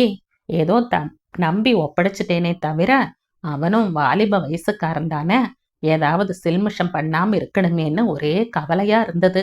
அதான். சேச்ச, ரொம்ப டீசண்டா இருந்தார். இது மதுராவின் ஒரு பதில். ரகுதான் சூர்யாவை பற்றி ஒரு புராணமே படித்தான். அந்த அங்கிள் நிறைய ஸ்டாம்ப் சேர்த்து வச்சிருக்காருப்பா. கபில்தேவ் கையெழுத்து போட்ட பேட்ச் கூட வச்சிருக்காராம். அப்புறம் நாம மெட்ராஸ் வந்தா ஃபோன் பண்ண சொல்லி ஒரு ஃபோன் நம்பர் கொடுத்திருக்கார். ஃபோன் பண்ணா அந்த அங்கிளே நம்மளை அவர் வீட்டுக்கு அழைச்சிட்டு போயிட்டு தினமும் beach, zoo, museum, Kishkinta, golden beach எல்லாம் சுத்தி காமிக்கிறேன்னு சொன்னார். சீட்டு கட்டில் புது வித்தையெல்லாம் சொல்லி தந்திருக்காரே, செஞ்சு காமிக்கட்டுமா? ஏய், வேர்ட்ஸ் பிளே தெரியுமா? ஜோரா இருக்கும். அங்கிளும் நானும் மேல் பர்த்ல ஏறி படுத்துட்டா அப்புறமா கூட விளையாடிட்டே இருந்தோம், தூக்கம் வர வரைக்கும். நாக்பூர் ஸ்டேஷன்ல வண்டி நின்னப்ப அவர் எனக்கு நிறைய காமிக்ஸ் புக்ஸ் வாங்கி தந்தாரடி. அம்மா கூட ஒரு முறை செல்லமாக கேட்டாள், ஏண்டா டெல்லி வரைக்கும் போயிட்டு வந்திருக்க, டில்லியில என்னவெல்லாம் பார்த்தேன்னு ஒரு வார்த்தை சொல்ல மாட்டேங்கிற, பேச்சுக்கு பேச்சு துணைக்கு வந்த அங்கிளை பத்தியே பேசிட்டு இருக்கையே. அவன் பெரிய மனுஷன் மாதிரி சூழ் கொட்டினான். ஆமாப்போ, டில்லியில என்ன இருக்கு? மாமா பசங்க என்ன விளையாட்டுல சேர்த்துக்கிற சமயத்துல தமிழ்ல பேசிக்கிறாங்க, என் கூட டூ விட்டுட்டா அவங்களுக்குள்ளேயே இந்தியில பேசிக்கிறாங்க. மதுரா தனக்குள் சிரித்து கொள்வாள். எப்பொழுதாவது கண் இமைக்கும் பொழுது அந்த இளைஞனின் முகம் மனசுக்குள் நிழலாடும். பாவம், அவர் கூட 1-2 வார்த்தையாவது பேசி இருக்கலாம். அவரும் தான் என்னை பேச வைக்க எத்தனை முயற்சி எடுத்துக்கிட்டார். என்னமோ பேசிட்டா என் கற்பே பறி போயிடுற மாதிரி இல்ல உட்கார்ந்திருந்த. இதற்கு பின் கல்லூரிக்கு போய் மனசு விசாலம் அடைந்த பிறகு இதை நினைத்து இவள் வருந்தியதுண்டு. சூர்யாவும் டில்லி போய் வந்ததும் ராகவனிடம் இது பற்றி சொல்லி இருக்கிறான். என்ன பொண்ணுப்பா அது, நான் அவளை சிரிக்க வைக்கணும்னு அவ தம்பி கிட்ட என்னென்னமோ ஜோக்ஸ் எல்லாம் சொல்லிட்டு இருந்த. உதட்ட கடிச்சிட்டு ஜன்னல் வழியா வெளியில திருப்பின தலைய உள்ள திருப்பவே இல்லையே. நான் நினைக்கிறேன் பிற புருஷனோட பேசினாலே கர்ப்பவதி ஆயிடுவேன்னு அவ அம்மா அவளை பயமுறுத்தியிருப்பாங்களோ. எப்பொழுதாவது அவனுக்கு போன் கால் வந்தால் அவன் தந்தை சொல்லும்போது வேடிக்கையாய் கேட்பது போல கேட்பான். யாரு, சின்ன பையன் வயசா இருந்தா ரகுன்னு சொன்னானா? ராகவன் இவனது கல்யாணத்தை பற்றி பேச்சை எடுக்கும் போதெல்லாம் கூட கண்களை சிமிட்டியபடி சொல்வான். ரயில்ல வந்த பொண்ணைத்தான் தேடிட்டு இருக்கேன். ஏன்பா, அதுக்கப்புறம் ஒவ்வொரு வருஷமும் நான் டில்லி போறேன், ஒரு தடவை கூட அவளை காணமே. ஒரு தடவையிலேயே அவளுக்கு டில்லி அலுத்து போயிருக்குமா என்ன? ராகவன் ஒரு முறை விளையாட்டில்லாமல் நிஜமான அப்பாவிற்கே உரிய ஆதங்கத்தோடு கேட்டார். அந்த பொண்ணோட ஊர் பேரையாவது விசாரிச்சியாடா? பேரு மதுரான்னு அந்த பையன் சொன்னான். ஊரு திருச்சி பக்கத்துல ஏதோ ஒரு கிராமம். ஏம்பா, போய் பொண்ணு கேட்க போறீங்களா? அவங்க ஜாதி என்னவோ? ஜாதி பத்தி நமக்கு என்னடா கவலை? நமக்கு கவலை இல்ல, அவங்க வீட்டுல கவலைப்படலாம் இல்ல. ரயில்ல வரச்சையே தன் தாவணி தலைப்பு கூட என் மேல இடிக்காம ரொம்ப ஆச்சாரமா வந்தா அவ. ராகவன் வியந்து போனார். அவளா இவள்? நேத்து மதுரான்னு சொன்னப்ப கூட என் மரமண்டையில சூர்யா சொன்ன பேரு இதுன்னு தோணவே இல்லையே. அவர் அவளது தலையில் கட்டு போட்டபடியே கேட்டார். ஊர்ல கொண்டு விடட்டுமாமா? அவள் சூர்யாவை ஒரு முறை ஏறிட்டு பார்த்துவிட்டு தலை குனிந்தாள். வேண்டாம், அனாவசியமா எங்க அப்பாவுக்கு தொந்தரவு கொடுக்க விரும்பல. ஏதோ அவங்கள பொறுத்த வரைக்கும் நான் சந்தோஷமா இருக்கிறதா நினைச்சிட்டு இருக்காங்க. அப்படியே நினைச்சிட்டு இருக்கட்டும். உங்களால முடிஞ்சா எனக்கு ஒரு வேலை வாங்கித்தாங்க, ரொம்பவும் உதவியா இருக்கும். ராகவன் கண்களை மூடி யோசித்தார். என்ன படிச்சிருக்க? பிஎஸ்சி கெமிஸ்ட்ரி, தவிர டைப் ஷார்ட் ஹேண்ட் தெரியும். அவர் உடனே தனக்கு தெரிந்த மருந்து கம்பெனிக்கு கடிதம் எழுதி தந்தார். பிறகு ஏதோ நினைத்து கொண்டவராக அவளிடம் சொன்னார். நானே உன்னை என் கார்ல அழைச்சிட்டு போய் அந்த கம்பெனி டாக்டர் கிட்ட அறிமுகப்படுத்துறேனே. அப்படியே ஏதாவது ஒரு ஒர்க்கிங் உமன்ஸ் ஹாஸ்டல்ல தங்கிடு.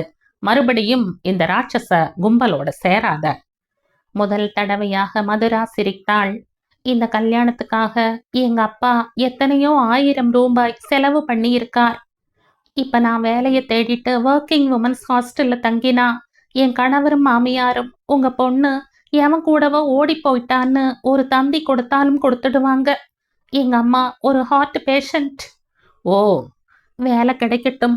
நான் இந்த வீட்டுல என்னால எவ்வளவு நாள் பொறுத்துட்டு இருக்க முடியுமோ இருக்க.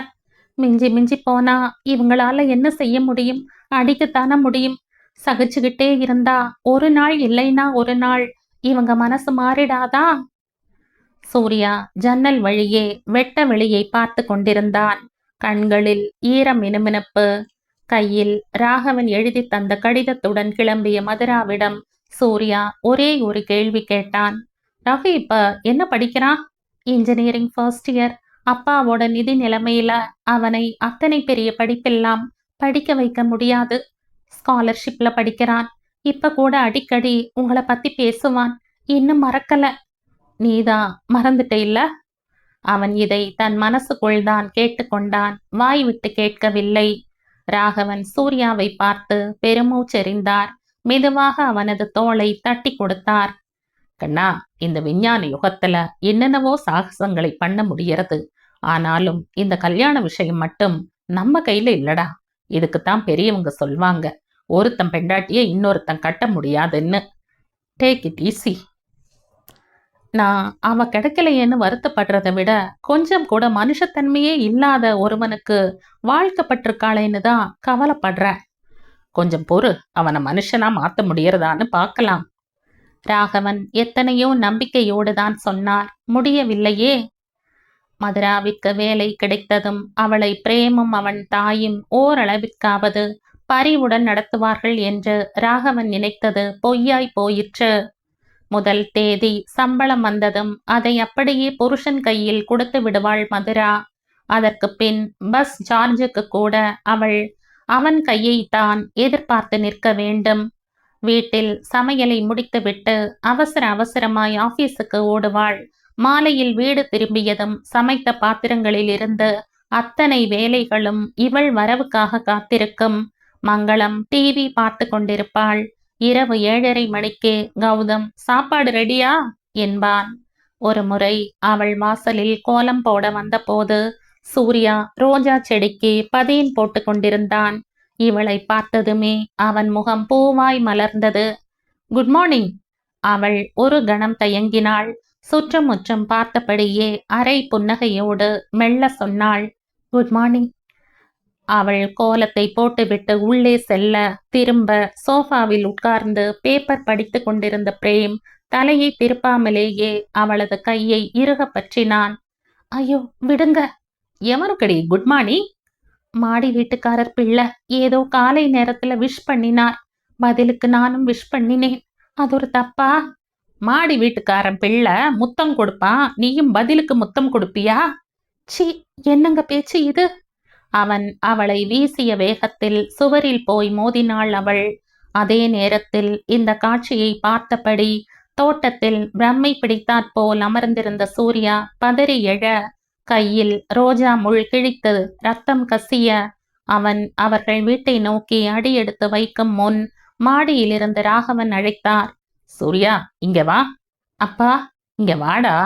அவன் அவசரமாய் மாடிக்கு போக ராகவன் கலங்கிய கண்களுடன் சொல்கிறார், நான் எல்லாத்தையும் பார்த்துட்டு தான் இருந்தேன். நான் குட் மார்னிங் சொன்னது தப்பா?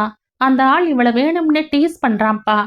நீ குட் மார்னிங் சொன்னதே அவளுக்கு பேட் மார்னிங்கா போயிட்டது போ. அப்பா.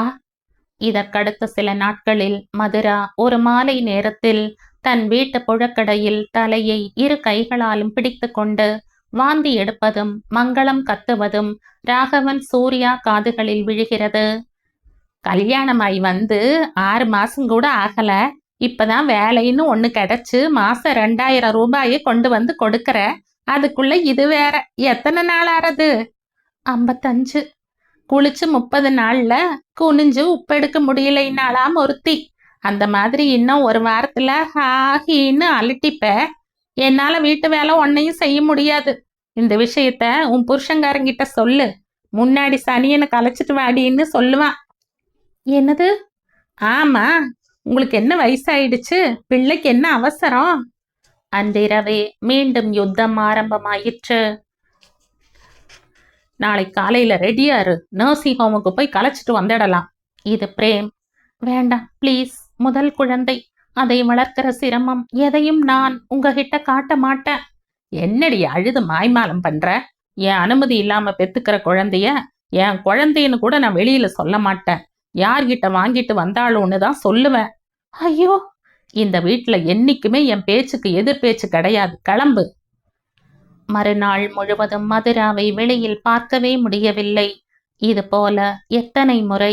குறைந்தது 3 முறையாவது இருக்கும். 4வது தடவைதான் தோ இந்த தீபிகா. பிரேமிடம் அடியும் உதையும் பட்டு பட்டு மதுராவின் நெஞ்சம் உடலும் காய்த்து போய்விட்டதென்று ராகவன் சூர்யாவிடம் சொல்வார். ஒரே ஒரு முறை அவளை தனியே சந்திக்க நேர்ந்த போது ராகவன் கேட்டார், ஏமா, நான் கேட்கிறேன்னு தப்பா நினைக்காத. இந்த மனுஷங்கிட்ட ஒவ்வொரு தடவையும் பிள்ளைய வாங்கிட்டு அப்புறம் அதை கலைச்சு கலைச்சு உன் உடம்ப புண்ணாக்கிக்கிறத விட பேசாம குழந்தையே வேண்டாம்னு ஆப்ரேஷன் பண்ணிட்டு வந்துட. மதுரா அவரை பார்த்து மெல்ல சிரித்தாள். உங்களுக்கு தெரியாது. ஏன், எங்க மாமியாருக்கே கூட தெரியாது. என் வயித்துல இப்ப 3 மாச குழந்தை இருக்கு. இத்தனை நாள் மறைச்சிட்டேன். எப்படியும் இனிமே மறைக்க முடியாது. என்னம்மா இது விபரீத விளையாட்டு? அவன் சுபாவம் தெரிஞ்சுதான் சுமக்கிறேன். பிரசவத்தை சாக்கு வச்சுட்டு ஊருக்கு போறவ திரும்பி வர போறதில்ல. மதுரா, தப்பா எதுவும் நினைக்காதீங்க. நான் தற்கொலை பண்ணிக்க மாட்டேன். இவர்கிட்ட இருந்து எனக்கு விடுதலை வேணும்னு கேஸ் போட போறேன். குழந்தை இருந்தா ரொம்ப கேஸ் சிக்கலாயிடுமேம்மா. குழந்தை அது வளர்ற வரைக்கும் தான் உங்ககிட்ட ஒப்படைச்சு வைப்பாங்க. அப்புறம் அது பெத்தவனுக்கு தான் சொந்தம்னு கோர்ட்டு தீர்ப்பு சொல்லிட்டா பெத்தவனே யாருன்னு நான் இல்ல சொல்லணும். மதுரா, நான் எதுக்கும் துணிஞ்சிட்டேன். குழந்தையை கொடுன்னு கேட்க அவங்களுக்கு உரிமை இல்ல. அப்படியும் மிஞ்சி போச்சுன்னா இந்த குழந்தைக்கு அப்பா மிஸ்டர் பிரேம் இல்லைன்னு அடிச்சு சொல்லுவேன். உண்மையிலேயே பிரேமும் மங்களமும் மதுரா கருவுற்றிருந்த விஷயம் தெரிந்ததும் அதிர்ந்துதான் போனார்கள். ஏண்டி இது அப்பவே சொல்லல? அவசியம் இல்லைன்னு தான் சொல்லல. சுமக்கிறவன் நான். என் வயித்துல குழந்தை வளர விஷயம் எனக்கு தெரிஞ்சா போதும்னு தான் சும்மா இருந்துட்டேன். பாருடா பாருடா, என்ன ஒரு திமிரு இருந்தா இப்படி இவ பேசுவா. நீயும் கேட்டுட்டு இருக்கிறிய, வெக்கமா இல்ல? ஏய், இந்த குழந்தைய பெத்துட்டா அதை வளர்க்கிற பொறுப்பு என்னது இல்ல. ஏன் குழந்தையே என்னது இல்லைன்னு 4 பேர் அறிய சொல்லுவேன். என் இனிஷியலை கூட தரமாட்டேன். சாரி மிஸ்டர் பிரேம், இதுக்கெல்லாம் இனிமே கலங்கி அழ நான் ஒன்றும் பழைய மதுரா இல்ல. கொஞ்ச நேரம் முன்னால சொன்னதையே வெளியே தாராளமா சொல்லுங்க. அதனால வெக்கப்பட போறவ நான் இல்ல. கோர்ட்ல வேணுமானாலும் வந்து சொல்ல காத்துட்டு இருக்கேன். ஏன்னா இது நிஜமாவே உங்க குழந்தை இல்ல. ஐயையோ, என்னடா சொல்றா இவ? மங்களம் மலர அவளை அடிக்க பாய்ந்து வந்தவனை எங்கிருந்தோ அப்பொழுதுதான் வீட்டுக்குள் நுழைந்த சூர்யா தன் வலுவான கரத்தினால் தடுத்தான். ஓ, நீதான் என் பெண்டாட்டிக்கு கர்ப்பதானம் செஞ்சவனோ? பிரேமின் கேள்வி சூர்யாவை அதிர செய்தது. என்னடா சொன்ன? கோதித்து போய்விட்டான் சூர்யா. மதுராதான் அவனிடம் மன்னிப்பு கேட்டுக்கொள்கிறாள். தயவு செஞ்சு இங்கிருந்து போயிடுங்க. அவருக்கு கோபத்துல இப்படித்தான் அப்பப்ப புத்தி புரண்டு போயிடும். என்ன பைத்தியம்ங்கிறையாடி?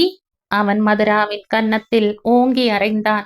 இல்ல, மிருகம்னு சொல்ற. மிருகத்துக்கு கூட பாசம் தெரியும், நன்றி இருக்கும். உங்களுக்கு அது கூட இல்லையே. திடீரென கௌதம் சூர்யாவின் பக்கம் பாய்ந்தான். எங்க வீட்டு சண்டையில தலையிட நீ யாருடா? கண் முன்னாடி ஒரு பொண்ணை கொடுமைப்படுத்துறத பார்த்துட்டு சும்மா போற அளவுக்கு என் மனசு கல் ஆயிடல. ஆமா, அவர் மனசு பஞ்சு மெத்த. அதான் இவ புரண்டுட்டு வந்திருக்கா. இங்க பாருடி, இன்னைக்கே ஒரு தந்தி அடிக்க போற உங்க அப்பனுக்கு உடனே வர சொல்லி. எதுக்கு? எங்க ஊருக்கு போக எனக்கு தெரியும். அப்ப கிளம்பு. எப்ப கிளம்பணுமோ அப்பதான் கிளம்புவேன். அதுக்கு முன்னால இத்தனை வருஷமா நான் உங்ககிட்ட கொடுத்த சம்பளத்துல இருந்து, எங்க வீட்ல எனக்கு சீரா கொடுத்த வெள்ளி குத்து விளக்குல இருந்து, மனை பலகை வரைக்கும் அத்தனையையும் என்கிட்ட ஒப்படைங்க, போறேன். அன்றிரவு சூர்யாவும் ராகவனும் மதுராவின் திடீர் துணிச்சலை நினைத்து வியந்து போனார்கள். மறுநாள் மதுரா ஆபீஸுக்கு கிளம்பிவிட்ட பின் அப்பாவியான அவளது அப்பாவும் இன்ஜினியரிங் படிக்கும் அவளது தம்பியும் எதேச்சையாக வந்து சேர மங்களமும் கௌதமும் அவர்களை ஒரு பிடி பிடிக்கிறார்கள். நல்ல குடும்பம் நல்ல குடும்பம்னு சொல்லி தரகர் ஒரு கழிசடையை எங்க தலையில கட்டிட்டா. நாங்க எல்லாரும் வயிற்றுக்கு இல்லைன்னாலும் ஒரு ஈர துணியை வயிற்றுல சுத்திக்கிட்டு கம்முன்னு படுத்திருப்போம். உம்ம பொண்ணு என்னடானா எவங்கிட்டயோ போய் வயிற்றுல வாங்கிட்டு வந்து நிக்கிறா. அம்மா, அது மட்டுமில்ல ஓய், இந்த அவமானத்தை கோர்ட்டு படியேறி சொல்ல சொன்னாலும் சொல்லுவாளாம். அவளுக்கு என்ன ஒரு நெஞ்சு அழுத்தம் இருந்தா இப்படி ஒரு வார்த்தையை சொல்லுவா? கல்யாணமாகி இத்தனை நாளா ஒரு நாள் கிழமைக்கு கூட பிறந்த வீட்டுக்கு போக மாட்டேன்னு அழிச்சாட்டியம் செஞ்சதெல்லாம் இப்படி ஒரு தொடர்பை வச்சிட்டு இருக்கிறதுனாலதான்னு தெரியாம போயிடுச்சே. மதுராவின் தம்பி பிரமித்து நின்றான். அப்பாவோ முகமெங்கு முத்து முத்தாய் வியர்க்க ஆத்திரத்தில் உடல் அதிர நிற்கிறார். எங்க அவ? யாருக்கு தெரியும்? ஆபீஸ்க்கு போறேன்னு சொல்றா. அவ ஆபீஸ்க்கு தான் போறாளா, இல்ல வேற எங்கேயாவது தான் போறாளா? யாரோ இவளை சம்பளம் கொண்டு வந்தாதான் வீட்டு வாசப்படி மிதிக்கலாம்னு கண்டிஷன் போட்ட மாதிரி உடம்ப வித்து கொண்டு வர பணம் யாருக்கு வேணும் சுவாமி? அந்த மனிதர் சட்டென வெளியே வந்துவிட ராகவன் மாடி பால்கனியில் இருந்து கையை தட்டினார். யாரு? நான் இந்த வீட்டு சொந்தக்காரன். ஒரு நிமிஷம் சார், மேல வந்துட்டு போகணும். எதுக்கு? மனிதர் இன்னமும் பதட்டத்திலிருந்து விடுபடவில்லை என்பது தெரிந்தது. சின்ன சூட்கேஸை தூக்கி கொண்டு அவரது நிழலாய் தொடர்ந்த பிள்ளையின் முகத்திலும் பதற்றம். சூட்கேஸின் ஒரு பக்க போட்டு வரும் வழியில் பேய்ந்து விட்டது போல. பல்லில்லா கிழவனின் கோணல் சிரிப்பு மாதிரி அந்த இக்கட்டான நேரத்திலும் ராகவனின் மனசுக்குள் அந்த சூட்கேஸின் வாய்ப்பிழப்பு சிரிப்பை உண்டு பண்ணியது. ஒரு நிமிஷம் வந்துட்டு போங்க சார், ப்ளீஸ். தேங்க்ஸ், நாங்க இப்பவே ஊருக்கு கிளம்பிட்டு இருக்கோம். அப்பாவுக்கு ஒரு படி மேலேயே மகன் பிடிவாதமாய் பதிலளித்தான். அம்பி, உன் பெயர் என்ன? ரகு, ரகுராமன். டில்லிக்கு நீயும் உங்க அக்காவும் போனப்ப சூர்யான்னு ஒரு பிரகஸ்பதியை நம்பி உங்க அப்பா உங்க 2 பேரையும் அனுப்புனாரு, ஞாபகம் இருக்கா? இளைஞனின் முகத்தில் கோடி சூரிய பிரகாசம். சார், நீங்க? அந்த பிரகஸ்பதியோட அப்பங்காரன் தான் நான். இப்பவாவது உன் அப்பாவை அழைச்சிட்டு மேல வர்றியா? அப்பா, நான் சொல்வேன் இல்ல. பையன் அதற்கு மேல் காத்திருக்கவில்லை. சூட்கேஸின் கனத்தையும் பொருட்படுத்தாமல் இறைக்க இறைக்க மாடி ஏறி வருகிறான். பெரியவருக்கு வேறு வழி இல்லை. மகனை பின்தொடர்ந்தார். ராகவன் முதலில் அந்த இளைஞனின் கையில் இருந்த பெட்டியை வாங்கி ஒரு பக்கமாய் வைத்தார். பெரியவரை பார்த்து இரு கைகளையும் குவித்தார். உங்களை போன்ற பெரிய மனுஷர் கால் படுறதுக்கு என் வீடு கொடுத்து வச்சிருக்கணும். பெரிய மனுஷனா நானா? புழு விட கேவலம் ஆயிட்டேன் சித்த நேரத்துக்கு முன்னால இருந்து. அவர் பொல பொலவென அழுது விட்டார். இங்க கொஞ்சம் நான் சொல்றதையும் காது கொடுத்து கேட்கணும். நானும் இந்த மாடியில தான் இருக்கேன். கீழே நடக்கிறது முழுக்க எனக்கு தெரியும். ஒரு வார்த்தையில சொல்ல போனா உங்க பொண்ண கோவில்ல வச்சு கும்பிடணும். உண்மையிலேயே அவளை பெற நீங்க தபஸ் பண்ணி இருக்கணும் சார். வந்த மனிதர் ஒன்றும் புரியாமல் மிரள மிரள விழித்தார். நான் ஒரு மடையன். வந்தவங்கள பல் தேய்ச்சாச்சா காப்பி குடிச்சான்னு கேட்காம, பல்லெல்லாம் ஸ்டேஷன்லயே தேய்ச்சாச்சு. அப்ப காப்பி கொண்டு வர்றேன். அம்பி காப்பி குடிப்ப இல்ல? அதை தவிர வேற எதுவும் குடிக்க எங்க அப்பா அனுப்புற பணம் போதாது சார். ராகவன் நின்று அவனை பார்த்து புன்னகைத்தார். Very good. இப்படித்தான் எல்லாத்தையும் ஸ்போர்ட்டிவா எடுத்துக்கணும். உனக்கு ஸ்ட்ராங் காஃபியா? எஸ். அப்பாவுக்கும் ஸ்ட்ராங், ஆனா சர்க்கரை இல்லாம. ஏன்னா டயபெட்டிஸ் பேஷண்ட் போல இருக்கே. பெரியவர் முகத்தில் புன்னகை. சார் சொன்னா கோவிச்சுக்க கூடாது. இந்த காலை நேரத்துல இன்னும் வெயில் உச்சிக்கே வரல. அதுக்குள்ள வியர்வை வெள்ளமா பெருகிறது. கை ரெண்டும் தவுல்காரருக்கு உதற மாதிரி உதறது. எல்லாத்துக்கும் மேல வேஷ்டிய டப்பா கட்டிட்டு இருக்கீங்களா? ஆடு சதையில பச்சை நிறம் எல்லாம் பந்து பந்தா சுருட்டிட்டு இருக்கு. சாதாரணமா தினமும் ஊசி போட்டுக்கிறவங்களுக்கு தான் அப்படி ஆகும். நிச்சயமா நீங்க பெத்தட்டின் போட்டுக்க மாட்டீங்க. ஹெட்மாஸ்டர் சம்பளத்துல தையல் ஊசி வாங்குறதே பெரிய விஷயம். அத்தனை செலவுலையும் நீங்க ஊசி போட்டுக்கிறீங்கன்னா அது இன்சுலினா தான் இருக்கணும். ஆமா. நீங்களே போட்டுக்கிறீங்களா? அத்தனைக்கு ஏது தைரியம்? கம்பவுண்டர் தான் போடுறார். டயபெட்டிஸ் ஒன்றும் பெரிய வியாதி இல்லை சார். அதை நாம ஒரு கட்டுக்குள்ள அடக்கி வச்சிருக்கிற வரைக்கும் நாம தான் அதுக்கு ராஜா. கொஞ்சம் நாக்கை அலைய விட்டுட்டோம்னா அப்புறம் அது நமக்கு ராஜாவாயிடும். நீங்க கவலையே படாதீங்க. என்கிட்ட வந்தாச்சில்ல, உடம்பு மனசு எல்லாத்துக்கும் தரோவா செக் பண்ணி ட்ரீட்மெண்ட்டை ஆரம்பிச்சுடுறேன். ராகவன் கீழ் வீட்டுக்கு பிரேம் மதுரா வந்த நாளிலிருந்து அன்று காலை வரையில் நடந்த விபரத்தை சொல்ல பெரியவர் பார்க்கத்தான் பெரியவராக இருந்தாரே தவிர ரொம்பவும் இளகின மனசு. மேல் துண்டால் கண்களை ஒற்றியபடியே கேட்டார். என் குழந்தை இத்தனை கஷ்டப்படுறாளா? இதையெல்லாம் எனக்கு ஏன் அவ எழுதல? அனாவசியமா உங்களையும் கலங்கடிக்க வேண்டாமேன்னு தான். இப்ப அவ என்ன பண்ண போறா? தன் நகை பண்டம் பாத்திரம் எல்லாத்தையும் திருப்பி தர சொல்றா. அத்தனையையும் வாங்கி என் வீட்டுல போட்டுட்டு பிரசவத்துக்கு ஊருக்கு போறதா சொல்றா. இவங்க தரமாட்டேன்னு சொன்னா கேஸ் போட போறா. டைவர்ஸ் கிடைச்சாலும் குழந்தையை யார் வளர்த்துறதுங்கிற பிரச்சனை வரும். வீம்புக்காகவாவது உங்க மாப்பிள்ளை குழந்தையை தன்கிட்ட கொடுக்கணும்னு சொல்வான். அதுக்காகத்தான் அவ தலைக்கு மேல வெள்ளம் போயாச்சு. இனிமே சாண் போனா என்ன முழம் போனா என்னன்னு துணிஞ்சிட்டு குழந்தையோட அப்பா நீ இல்லைன்னு நான் எங்க வந்து சொல்லணும்னாலும் சொல்றேன். இப்ப என்ன செய்வேன்னு கேட்கறான். ராம ராம. ராமன் எதுக்காக கூப்பிடுறீங்க? அவன் அசோகவனத்துல தன்னையே நினைச்சு உருகின சீதையையே அக்னி பிரவேசம் செய்ய சொன்னவன் தானே. அதுக்கு பதிலா சீதையோட பெயரை சொல்லுங்க. அன்று முழுக்க அவர்களுக்கு குளியல் சாப்பாடு எல்லாம் மாடியில் தான். சூர்யாவை கண்டதும் ஓடிப்போய் கட்டி கொண்டான் ரகு. மதுரா ஆபீஸிலிருந்து வந்ததும் ரகு போய் அவளை மாடிக்கு அழைத்து வர, நீ இருடி, அந்த கிழமை என்ன தேடி என் வீட்டுக்கு வரட்டும். இப்படி பிரேம் கத்த, பாத்தியாடா பாத்தியா? நீ சொல்ல சொல்ல கேட்காம ஓடுறா பாத்தியா? மங்களம் அலற, அடுத்த அடி எடுத்து வச்சா இங்க கொலை விழும். கௌதம் மதுராவின் மணிக்கட்டை இறுக பிடிக்க, ரகு தானும் ஒரு ஆண் பிள்ளைதான் என்பதை நிரூபிக்க கௌதம் கையில் தானும் புறங்கையினால் ஓங்கி ஒரு தட்டு தட்டினான். தாலி கட்டின அயோக்கிய அங்க உட்கார்ந்து இடத்த விட்டு அசையாம கத்துறான். நீ யாரடா எங்க அக்கா கைய பிடிக்க? அன்று வெளியே வந்தவள்தான் மதுரா. அப்போதே அவளுக்கு 7 மாதம். அவள் அப்பாவிடம் தீர்மானமாக சொன்னாள், இனிமே நான் இங்க வர போறதில்ல. வந்தாலும் அந்த வீட்டுக்குள்ள நுழைய போறதில்ல. என்னோட நகை பண்டம் பாத்திரம் எல்லாத்தையும் வாங்கித்தாங்க. நாளைக்கு என் குழந்தையை படிக்க வச்சு ஆளாக்க அந்த பொருள் எல்லாம் உபயோகப்படும்.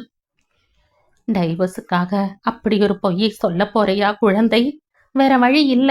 நான் அந்த பொய்யை சொல்றதால நம்ம குடும்பமானம், தங்கைகளோட எதிர்காலம் எல்லாமே வீணாயிடும்னு நீங்க கவலைப்பட்டா இப்பவே டாக்டர் சார கேட்டு ஏதாவது விஷத்தை வாங்கி சாப்பிட்டுடுறேன். என் கையால எதை கொடுத்தாலும் ஏற்பது இகழ்ச்சிங்கிற மாதிரி வேண்டாம் வேண்டாம்னு சொல்லுவியே, இப்ப இதுக்கு மட்டும் வேணுமாக்கும்? நான் தரமாட்டேன். ராகவன் சிறு குழந்தை மாதிரி முறுக்கி கொண்டவர் மதுராவின் தந்தையிடம் சொல்கிறார். சார், உங்களோட மற்ற பொண்ணுங்களுக்கும் கல்யாணம் ஆகணும், உங்க மானம் கப்பலேறாம இருக்கணும், அவ்வளவுதானே. எல்லாம் தன்னால நடக்கும். என்கிட்ட பொறுப்பை விட்டுட்டு மதுராவை பிரசவத்துக்கு ஊரு கழிச்சிட்டு போங்க. ஏற்கனவே அவ பலகீனமா இருக்கா. வீட்டுல கூட இதை பத்தி இப்ப சொல்ல வேண்டாம். எனக்கு என்னவோ விஷயம் கோர்ட்டுக்கு போகாம தீர்ந்துடும்னு தான் தோன்றது. எப்படி? எப்படியோ குரலி சொல்றது. ராகவன் புன்னகைத்தார். அன்று அவள் பிறந்த வீட்டுக்கு போவதாக மாமியாரிடம் கூட சொல்லிக் கொள்ளாமல் தான் சென்றாள். மறுநாள் காலையில் தான் பிரேமிக்கே விஷயம் தெரியும். வீட்டு வாசலில் வந்து நின்று மாடியை பார்த்து கத்தினான். கீழே இறங்கி வாடி. சூர்யாதான் பால்கனியில் நின்றபடி அவனுக்கு பதில் குரல் கொடுத்தான். அவன் நேத்தே அவங்க அப்பாவோட ஊருக்கு கிளம்பி போயாச்சுடா. யார கேட்டுட்டு போனா அவ? மிருகங்கள் கிட்ட எல்லாம் சொல்லிட்டு போற அளவுக்கு அவ பைத்தியம் இல்ல. You bloody. உனக்கும் அவளுக்கும் இருக்கிற கள்ளக்காதல உன் ஆபீஸ்ல வந்து சொல்றேன் பாரு. என்னைக்கு எங்க ஆபீஸ்க்கு வரேன்னு சொல்லு. நான் ஸ்வீட் வாங்கிட்டு போகணும். இல்லைன்னா எங்க ஆபீஸ்ல என்ன அல்பமா நினைச்சுப்பாங்க. சூர்யா விஷமமாய் பதில் சொல்லி கொண்டிருக்கும் போதே ராகவன் மகனை ரகசியமாய் அழைத்தார். அவனோட அதிகமா பேச்சு வச்சுக்காத சூர்யா. இன்னும் கொஞ்ச நாளைக்காவது உயிரோடு இருக்கட்டும். சூர்யா திடுக்கிட்டான். என்ன சொல்றீங்க? ஏற்கனவே நிறைய குடிக்கிறவன் மதுரா சம்பாதிச்சு தந்த பணத்தை எல்லாம் குடிச்சே தீர்த்திருக்கான்னு நினைக்கிறேன். 10 நாள் முந்தி வயிற்ற வலிக்கிறதுன்னு டாக்டர் கிருபா சங்கர் கிட்ட போயிருக்கான். லிவர் ரொம்ப வீங்கி இருக்கு, குடிப்பியான்னு அவர் கேட்டிருக்கார். ஏதோ கொஞ்சம் அப்பப்பன்னு பொய் சொல்லியிருக்கான். பேச்சு வாக்குல எங்க இருக்கேன்னு டாக்டர் கேட்டதுக்கு நம்ம வீட்டு அட்ரஸ் சொல்லியிருக்கான். அட, அது டாக்டர் ராகவன் வீடு இல்லையான்னு இவர் கேட்க போக அவன் என்ன பத்தியும் உன்னை பத்தியும் கண்டதையும் சொல்ல. கண்டதையும்னா? அதான் இப்ப சித்த முந்தி சொன்னானே அதே வார்த்தை. என் பெண்டாட்டியத்தான் டாக்டர் பிள்ளை வச்சிட்டு இருக்கான். அந்த வெக்க கேட்ட மறக்கத்தான் குடிக்கிறேன்னு. ஐயோ, என்னப்பா இது? என்னப்பா? கிருபா சங்கர் அவனை அனுப்பின கையோட எனக்கு ஃபோன் பண்ணி என்னங்க இதெல்லாம்னு கேட்டார். நான் பளிச்சுன்னு சொல்லிட்டேன். அதெல்லாம் ஒண்ணுமில்ல. ஒரு குடிகாரனுக்கு வாழ்க்கைப்பட்ட தேவதை கூடிய சீக்கிரம் என் மருமகளாக போறான்னு சொன்னேன். அதெல்லாம் கிருபா புத்திசாலி, சட்டுன்னு புரிஞ்சுப்பார். அப்பதான் சொன்னார்.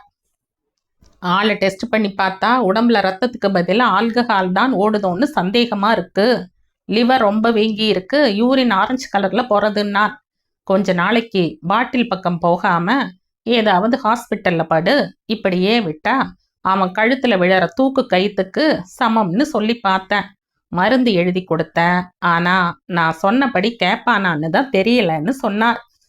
என்னப்பா இது? ரொம்ப சாதாரணமா இதை சொல்றீங்க.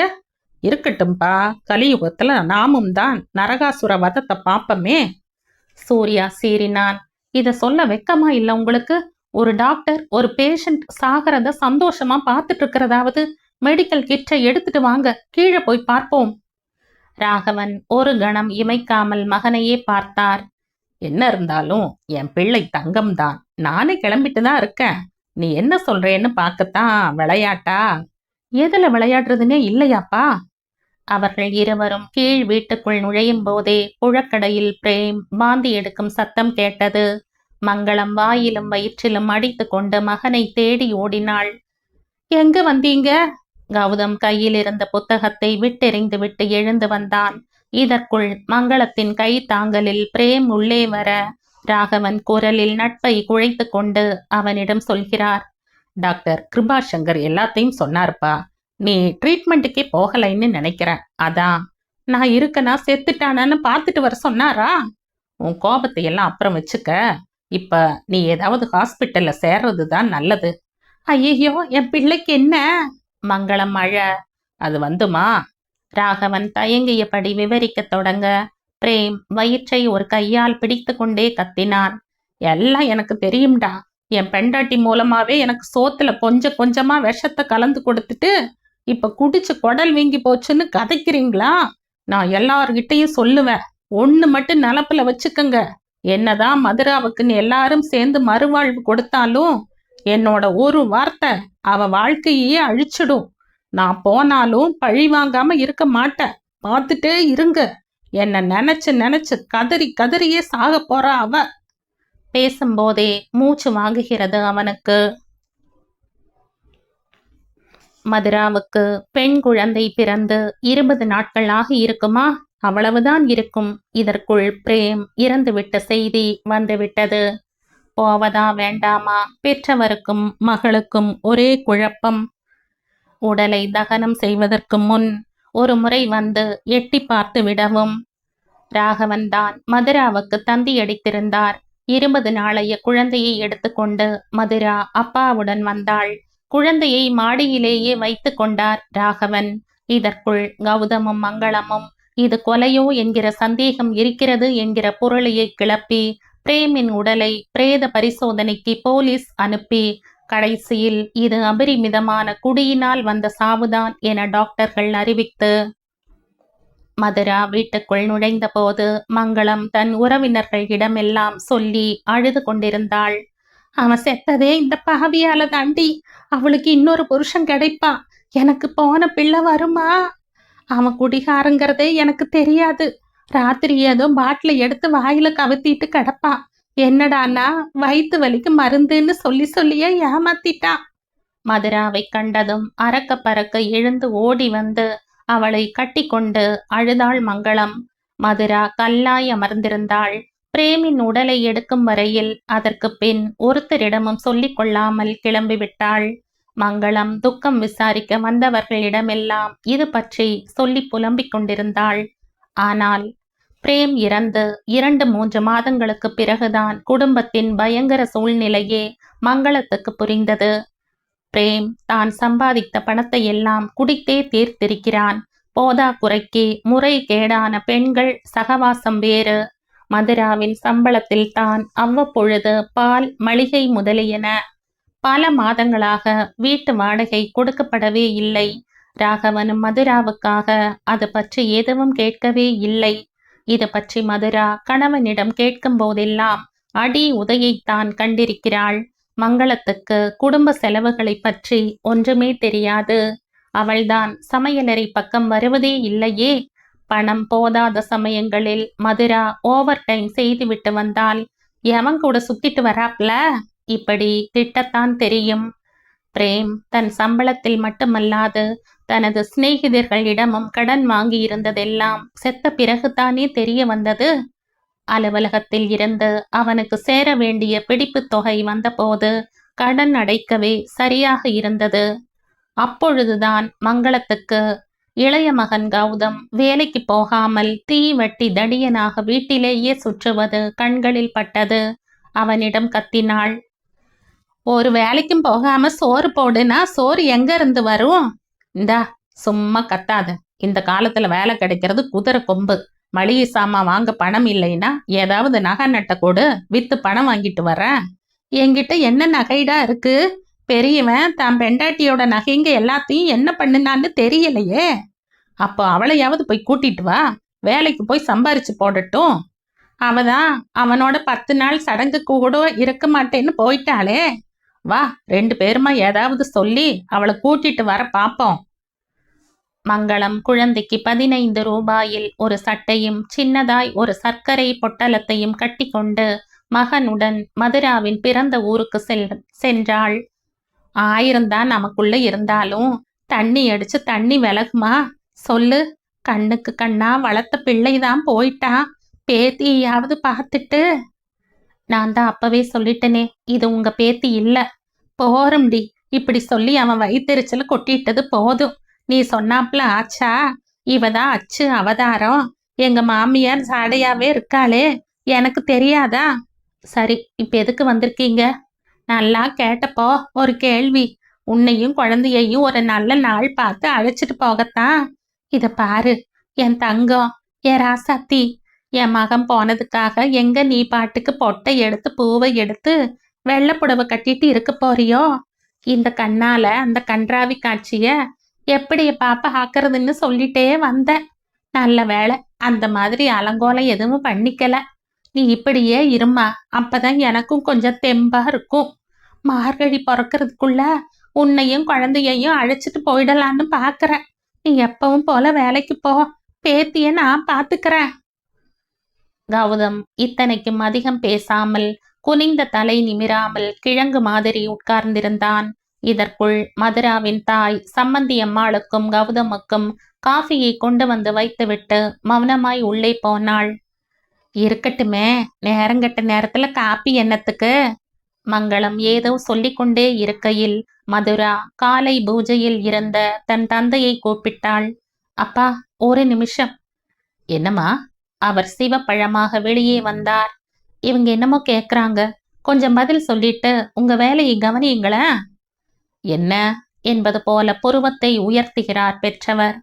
ஒண்ணுமில்ல, குழந்தையையும் மதுராவையும் அழைச்சிட்டு போக நீங்களே ஒரு நல்ல நாள் பார்த்து சொல்லிட்டீங்கன்னா.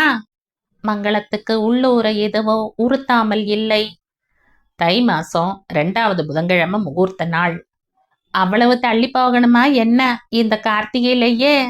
என்ன பண்றதுமா, அப்பதான் 2 பேர் நட்சத்திரத்துக்கும் பொருந்துறது.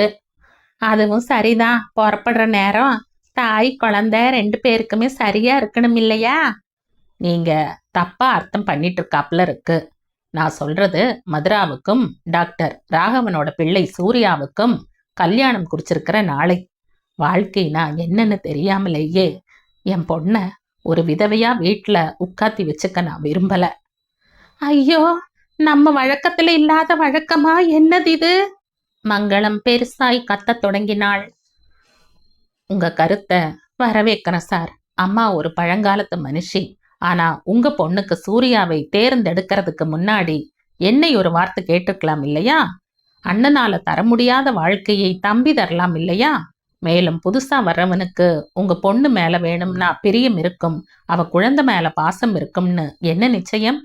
கௌதம் பணிவையும் குழைவையும் கலந்து பெரியவரிடம் சொல்ல மதுரா அழுத்தமாக சொல்கிறாள். இந்த குழந்தையை அழிக்க உங்க அண்ணா எவ்வளவு முயற்சி எடுத்துட்டார்னு எனக்கு தெரியும்.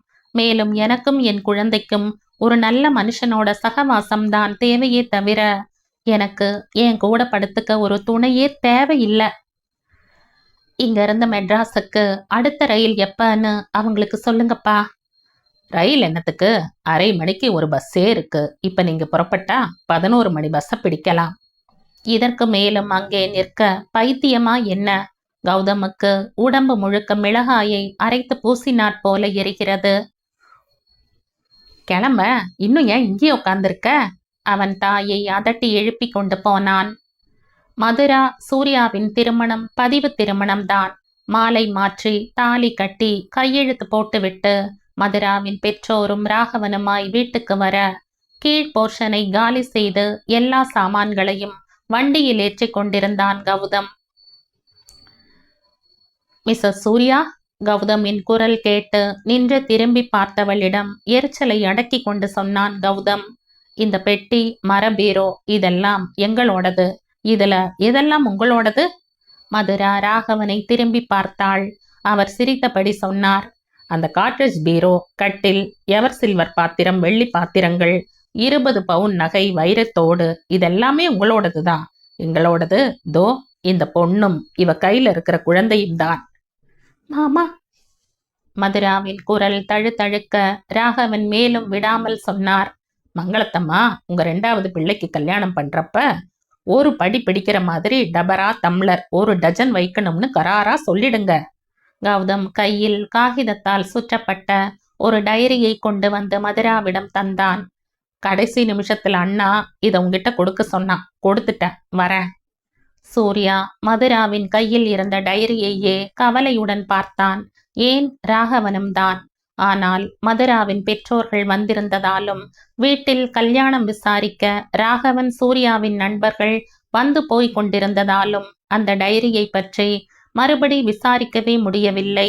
திடீரென ஒரு நாள் சூர்யா கேட்டபோது அப்பொழுதுதான் நினைவு வந்து மதுராவும் தேடினாள்.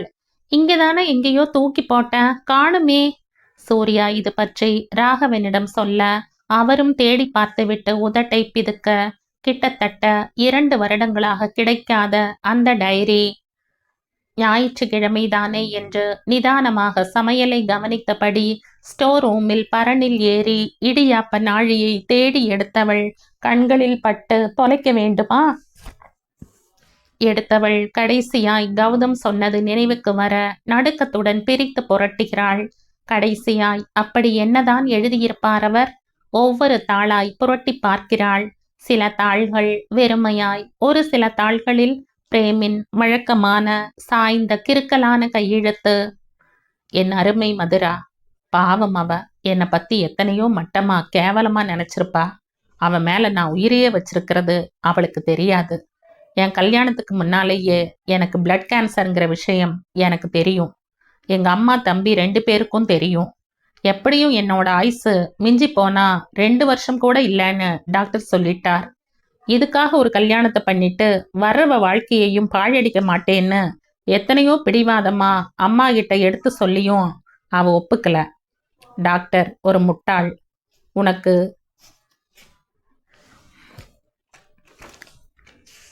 தீர்க்காயுசுன்னு புலம்பினா.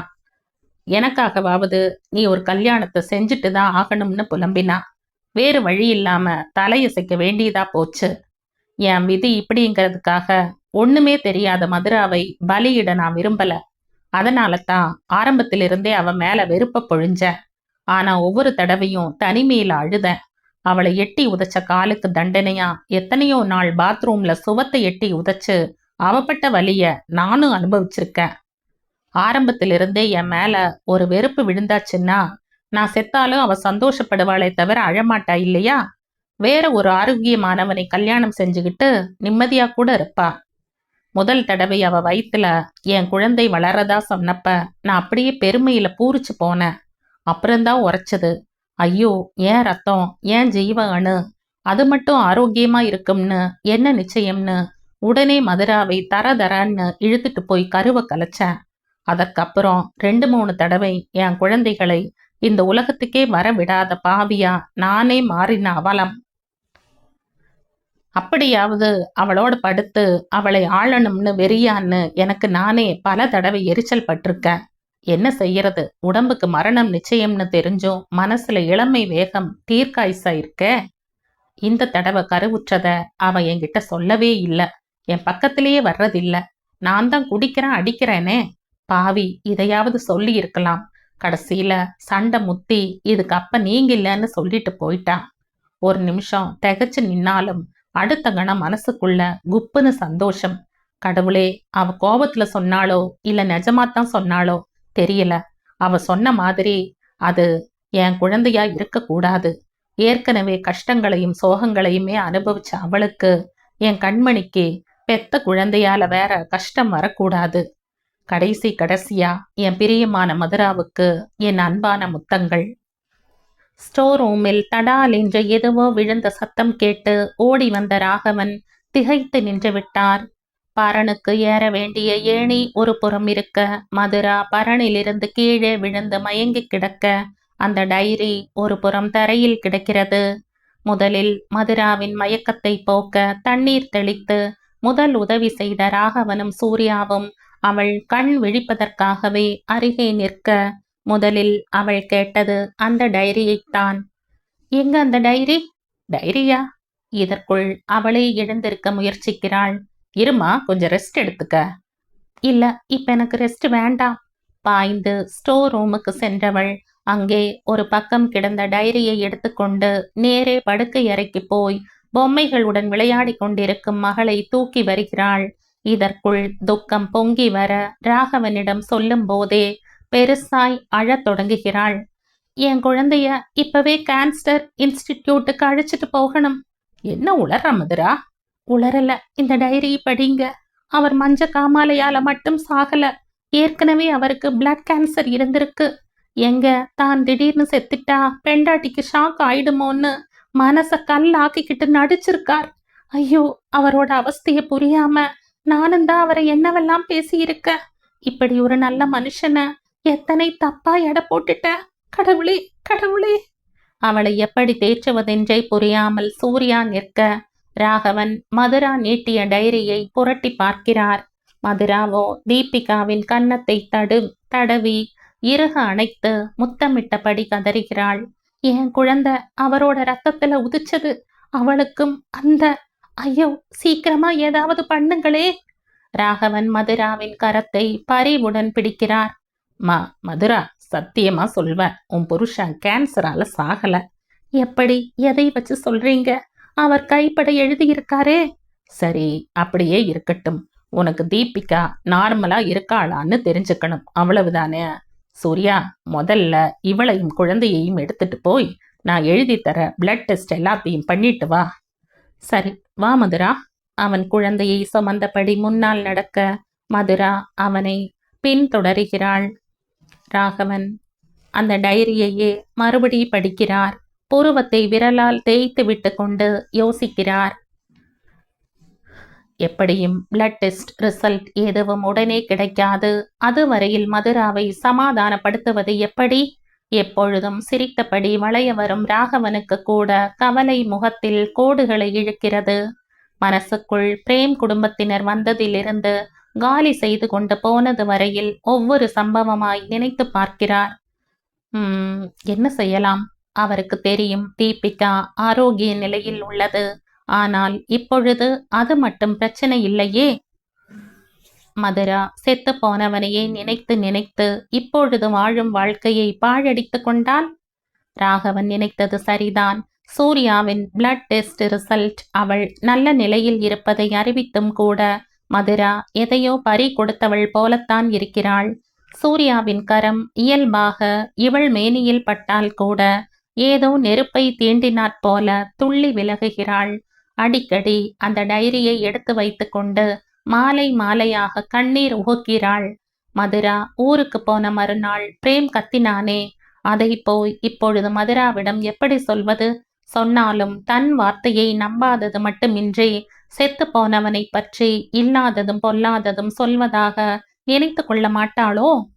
அவன் ராகவனிடம் தன் கலக்கத்தை மிக ரகசியமாய் கூற அவரும் தன்னால் இயன்ற முயற்சிகளை செய்கிறார். அதான் தீபிகா நல்ல ஹெல்த்தியா இருக்கிறதா எல்லா டெஸ்டும் சொல்றதேம்மா. அப்புறம் என்ன? ஒண்ணுமில்ல மாமா. ஒண்ணுமில்லாததுக்கா வருத்தப்படுற? டே சூர்யா, மதுராவுக்கு என்ன வேணுமோ அதையெல்லாம் வாங்கித்தர வேண்டியது தானடா. ஒண்ணுமில்லையாமே. அந்த முகத்தில் சின்ன சிரிப்பை கூட காணோம். ராகவன் பேச ஆரம்பித்தால் எப்படி சிரிப்பாள் இவள்? அந்த சிரிப்பும் உற்சாகமும் எங்கே போயிற்று? மறுபடியும் இவள் சிரிப்பு வீடு முழுவதும் ஒலிக்க வேண்டும். அதற்கு என்ன செய்யலாம்? அவர் சூர்யாவிடம் தனிமையில் சொல்கிறார். அந்த டைரியில இருக்கிறது சத்தியமா பிரேமோட கையெழுத்து இல்லைன்னு எனக்கு தோன்றதுடா. அவன்தான் என் முன்னாடியே அப்படி ஒரு தரம் சொன்னானேப்பா. இங்க பாருடா, மஞ்ச காமாலையினாலதான் செத்து போயிடுவாங்கிற நினப்பு கொஞ்சம் கூட பிரேமுக்கு கிடையாது.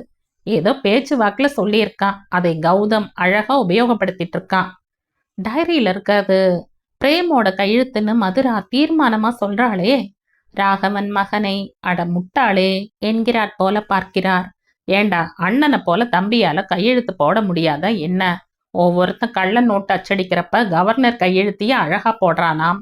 கூடவே இருந்த அண்ணனோட கையெழுத்தியா காப்பி பண்ண முடியாது? 10 வயசு பையன் அப்பா கையெழுத்தை ப்ராக்ரஸ் ரிப்போர்ட்ல தானே போடுறது இல்லையா? ஏதோ சொல்ல வந்தவர் சட்டென நிறுத்துகிறார். முகம் திடீரென பூவாய் மலர்கிறது. டே சூர்யா, எனக்கு என்னென்ன ஆர்ட் எல்லாம் தெரியும்னு மதுரா கிட்ட சொல்லியிருக்க. திடீர்னு இது என்னப்பா கேள்வி? கேட்டதுக்கு பதில் சொல்லு. மியூசிக், பெயிண்டிங், எல்லா வாத்தியங்களும் வாசிப்பார். அருமையா சமைப்பார். 2-3 டிராமாவில் கூட ஆக்ட் பண்ணியிருக்கார். அவ்வளவுதானா? ஆமா. ஃப்ரெண்ட்ஸ் மாதிரி மிமிக்ரி பண்ணுவார்னு சொல்லலையா? மறந்துட்டப்பா, உங்க கிளப்ல அதுக்காக உங்களுக்காக வெள்ளி கப் கூட கொடுத்தாங்கல்ல. உன் மறதி வாழ்க. தப்பி தவறி கூட இதை அவகிட்ட சொல்லிடாத. ஏன்பா? எனக்கு இத்தனை ஆர்ட் தெரியுங்கிறதே ஏகமா திருஷ்டி விழுந்துடும் போல இருக்கு. சொல்லாதேடானா ஏன் எதுக்குன்னு கேள்வி கேட்க ஆரம்பிச்சிட்ட. அவர் சந்தோஷமாய் சங்கராபரணத்தை ஒரு இழுப்பு இழுத்து கொண்டே தன் அறைக்கு போய் கதவை உட்பக்கமாய் தாழிட்டு கொள்கிறார். தனது கேசட் பெட்டியை குடைந்து ஒரு கேசட்டை எடுத்து போட்டு பார்க்கிறார். கீழ் வீட்டில் பிரேம் குடும்பத்தினர் வருவதற்கு முன்னால் இருந்த தம்பதியின் குரல், கூடவே ஒரு கிழவியின் குரல். கிழவி வீட்டுக்காரனின் அம்மா. என்ன இருந்தாலும் நீங்க நேத்து 4 பேர் முன்னாடி என்னை விட்டு கொடுத்திருக்க கூடாது. இது மருமகள். நான் என்னடி பண்ண? நீதான் ஆகட்டும் பஸ்ல அத்தனை பேர் முன்னால அவனை அவமானப்படுத்தலாமா? அவமானம் என்ன அவமானம்? கண்டக்டர் சில்லறை இருந்தா ஏறுங்க, இல்லைன்னா இறங்குங்கிறான். இவர் சில்லறை எடுத்துக்கிட்டு வரலைன்னா அதுக்கு யார் என்ன செய்ய? கண்டக்டர் இறங்குயான்னு கடுப்பிடிச்சான். அவன் எவனோ, நமக்கும் அவனுக்கும் ஸ்நான பிராப்தி கூட இல்ல, தேமேன்னு இறங்கினார். நான் ஏனா வர்றப்ப கொஞ்சம் சில்லறை எடுத்து போட்டுண்டு வரக்கூடாதுன்னு கேட்டது பெரிய தப்பா போச்சு இந்த துர்வாசருக்கு. என்னை 4 பேர் முன்னாடி எதிர்த்து பேசுற, நீ என்னை விட புத்திசாலியோன்னு ஏகப்பட்ட பேச்சு. ஒரே வார்த்தை, ஒரே ஒரு வார்த்தை. எனக்கு சப்போர்ட்டா நீங்க பேசினா என்ன? நான் என்ன கேட்க கூடாததையா கேட்டுட்டேன்? இதற்குள் புருஷன்காரனின் குரல். இத்தனை பேசுறாளே, போற இடத்துக்கு ஒழுங்கா அட்ரஸ் எடுத்துட்டு வந்தாளான்னு கேளு. ஏறு மாறான்னா நடு ரோட்ல அகமுடையானை விரட்ட தெரியும். ஒருத்தன் வேலை மெனக்கெட்டு 2 ஜடங்களையும் இழுத்துண்டு கிளம்பி இருக்க. அந்த பஸ்ஸை கோட்டை விட்டு அடுத்த பஸ்லயும் இதே தகராறு வரக்கூடாதுன்னு போற இடத்துக்கு 1/2 டஜன் பச்சை பழத்தையும் வாங்கி சில்லற மாத்திண்டு பஸ் ஏறி இங்க வந்தா அட்ரஸ் எங்கடின்னா எனக்குன்னு தெரியுங்கிறா. ஆமா, எனக்கு என்ன தெரியும், நீங்க எடுத்து வச்சுண்டேளாக்கும்னு. மருமகள் பிழிய பிழிய அழுகிறாள். ராகவன் புன்னகைத்தபடியே டேப்பை வேறு பக்கம் திருப்பி போடுகிறார். இப்பொழுது மங்களம், பிரேம், கௌதம் 3 பேருமாக மதுராவை நிற்க வைத்து 1000 கேள்வி கேட்கிறார்கள். மதுரா அழுகிறாள். நடுவில் ஓரிரு முறை எதிர்த்து பேசுகிறாள். கடைசியில் பிரேம் அவளை எட்டி உதைக்க அவள் ஐயோவென்று அலறுகிறாள். இதுபோல இன்னும் 4-5 பேச்சுக்கள் பதிவு செய்யப்பட்டிருந்தது. ராகவனின் நோக்கம் இவைகளை பதிவு செய்து கேட்டு ரசிப்பது அல்ல. இந்த குரல்களை உன்னிப்பாக கேட்டு விதவிதமாய் குரலை மாற்றி அவர்களைப் போல பேசுவது, நண்பர்களைப் போல, பெரும் தலைவர்களைப் போல பேசி மற்றவர்களை சிரிக்க வைப்பது. கிட்டத்தட்ட 1 வாரம் போல மங்களத்தின் குரலையும் கௌதமின் குரலையும் உன்னிப்பாக கேட்ட ராகவன் அவர்களைப் போலவே பேசி பார்க்கிறார். குரல்தான் வெண்ணையா இழுத்த இழுப்புக்கு வருகிறதே. அடுத்தாற்போல கீழ் வீட்டு சிவராமனை சந்தித்து ஒரு சில வார்த்தைகள் ரகசியமாய் பேச்சு. சூர்யாவிடமும் தன் திட்டத்தை சொல்கிறார். கொஞ்சம் ஹெல்ப் பண்ணுடா. இது எந்த அளவுக்கு சக்சஸ் ஆகும்னு எனக்கு தெரியலப்பா, நீ பார்த்துட்டே இர. மறுநாள் ராகவன் குளித்து கொண்டிருக்க, சூர்யா அலுவலகத்துக்கு அவசரமாய் கிளம்பிக் கொண்டிருக்க கீழ் வீட்டு சிவராமன் வருகிறார். மதுராதான் தீபிகாவுக்கு தலை சீவியபடி கூடத்தில். நமஸ்காரம். வாங்க, மாமா குளிச்சிட்டு இருக்காரே. ஒண்ணுமில்ல, இதை கொடுக்கத்தான் வந்த. என்னது?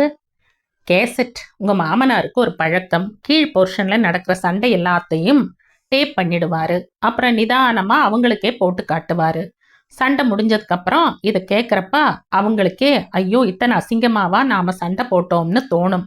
என் ஒய்ஃப் சிவகாமியே எத்தனையோ தடவை இப்படி பேசிட்டு டேப்ல அதை கேட்டு சிரிச்சிருக்கா. அது மாதிரி இதுக்கு முன்னாடி குடித்தரக்காரங்களோட பேச்சு போல இருக்கு. போன மாசம் என் பையன் இதை விளையாட்டா அவர்கிட்ட இருந்து பிடுங்கிட்டு வந்துட்டான். இந்தாங்க. மதுரா வியப்புடன் வாங்கிக் கொள்கிறாள். அவர் போன பின் கேசட்டை டேப் ரெக்கார்டரில் போட்டு பட்டனை தட்டி விடுகிறாள். முதல் பக்கம் முழுக்க திட்டு வாங்கிய மருமகளை சமாதானப்படுத்திய மாமியார் இவர்களின் பேச்சு மதுராவை அந்த நிலையிலும் புன்னகைக்க வைக்கிறது.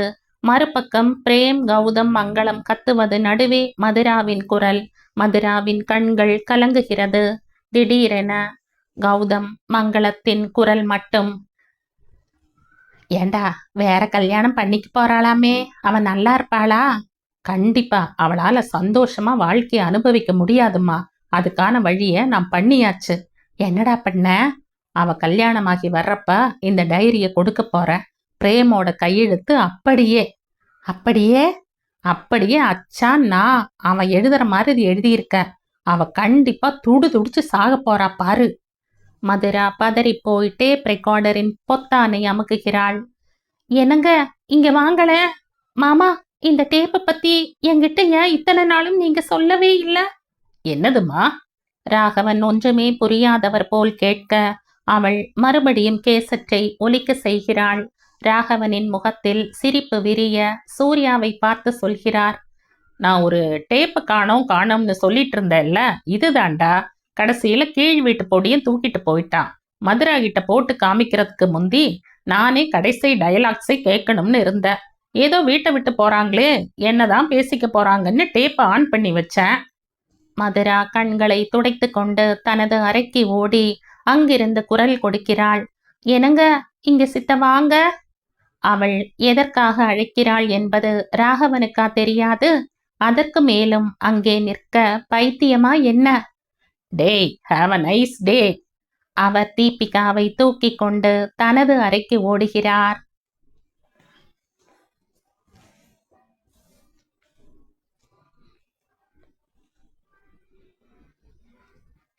இதோடு இந்த கதை முடியுது. இந்த கதை உங்களுக்கு பிடிச்சிருந்தா லைக் பண்ணுங்க, ஷேர் பண்ணுங்க, சப்ஸ்கிரைப் பண்ணுங்க. மற்றும் ஒரு இன்ட்ரெஸ்டிங்கான கதையோட அடுத்த வீடியோல சந்திப்போம். பை. தேங்க்யூ.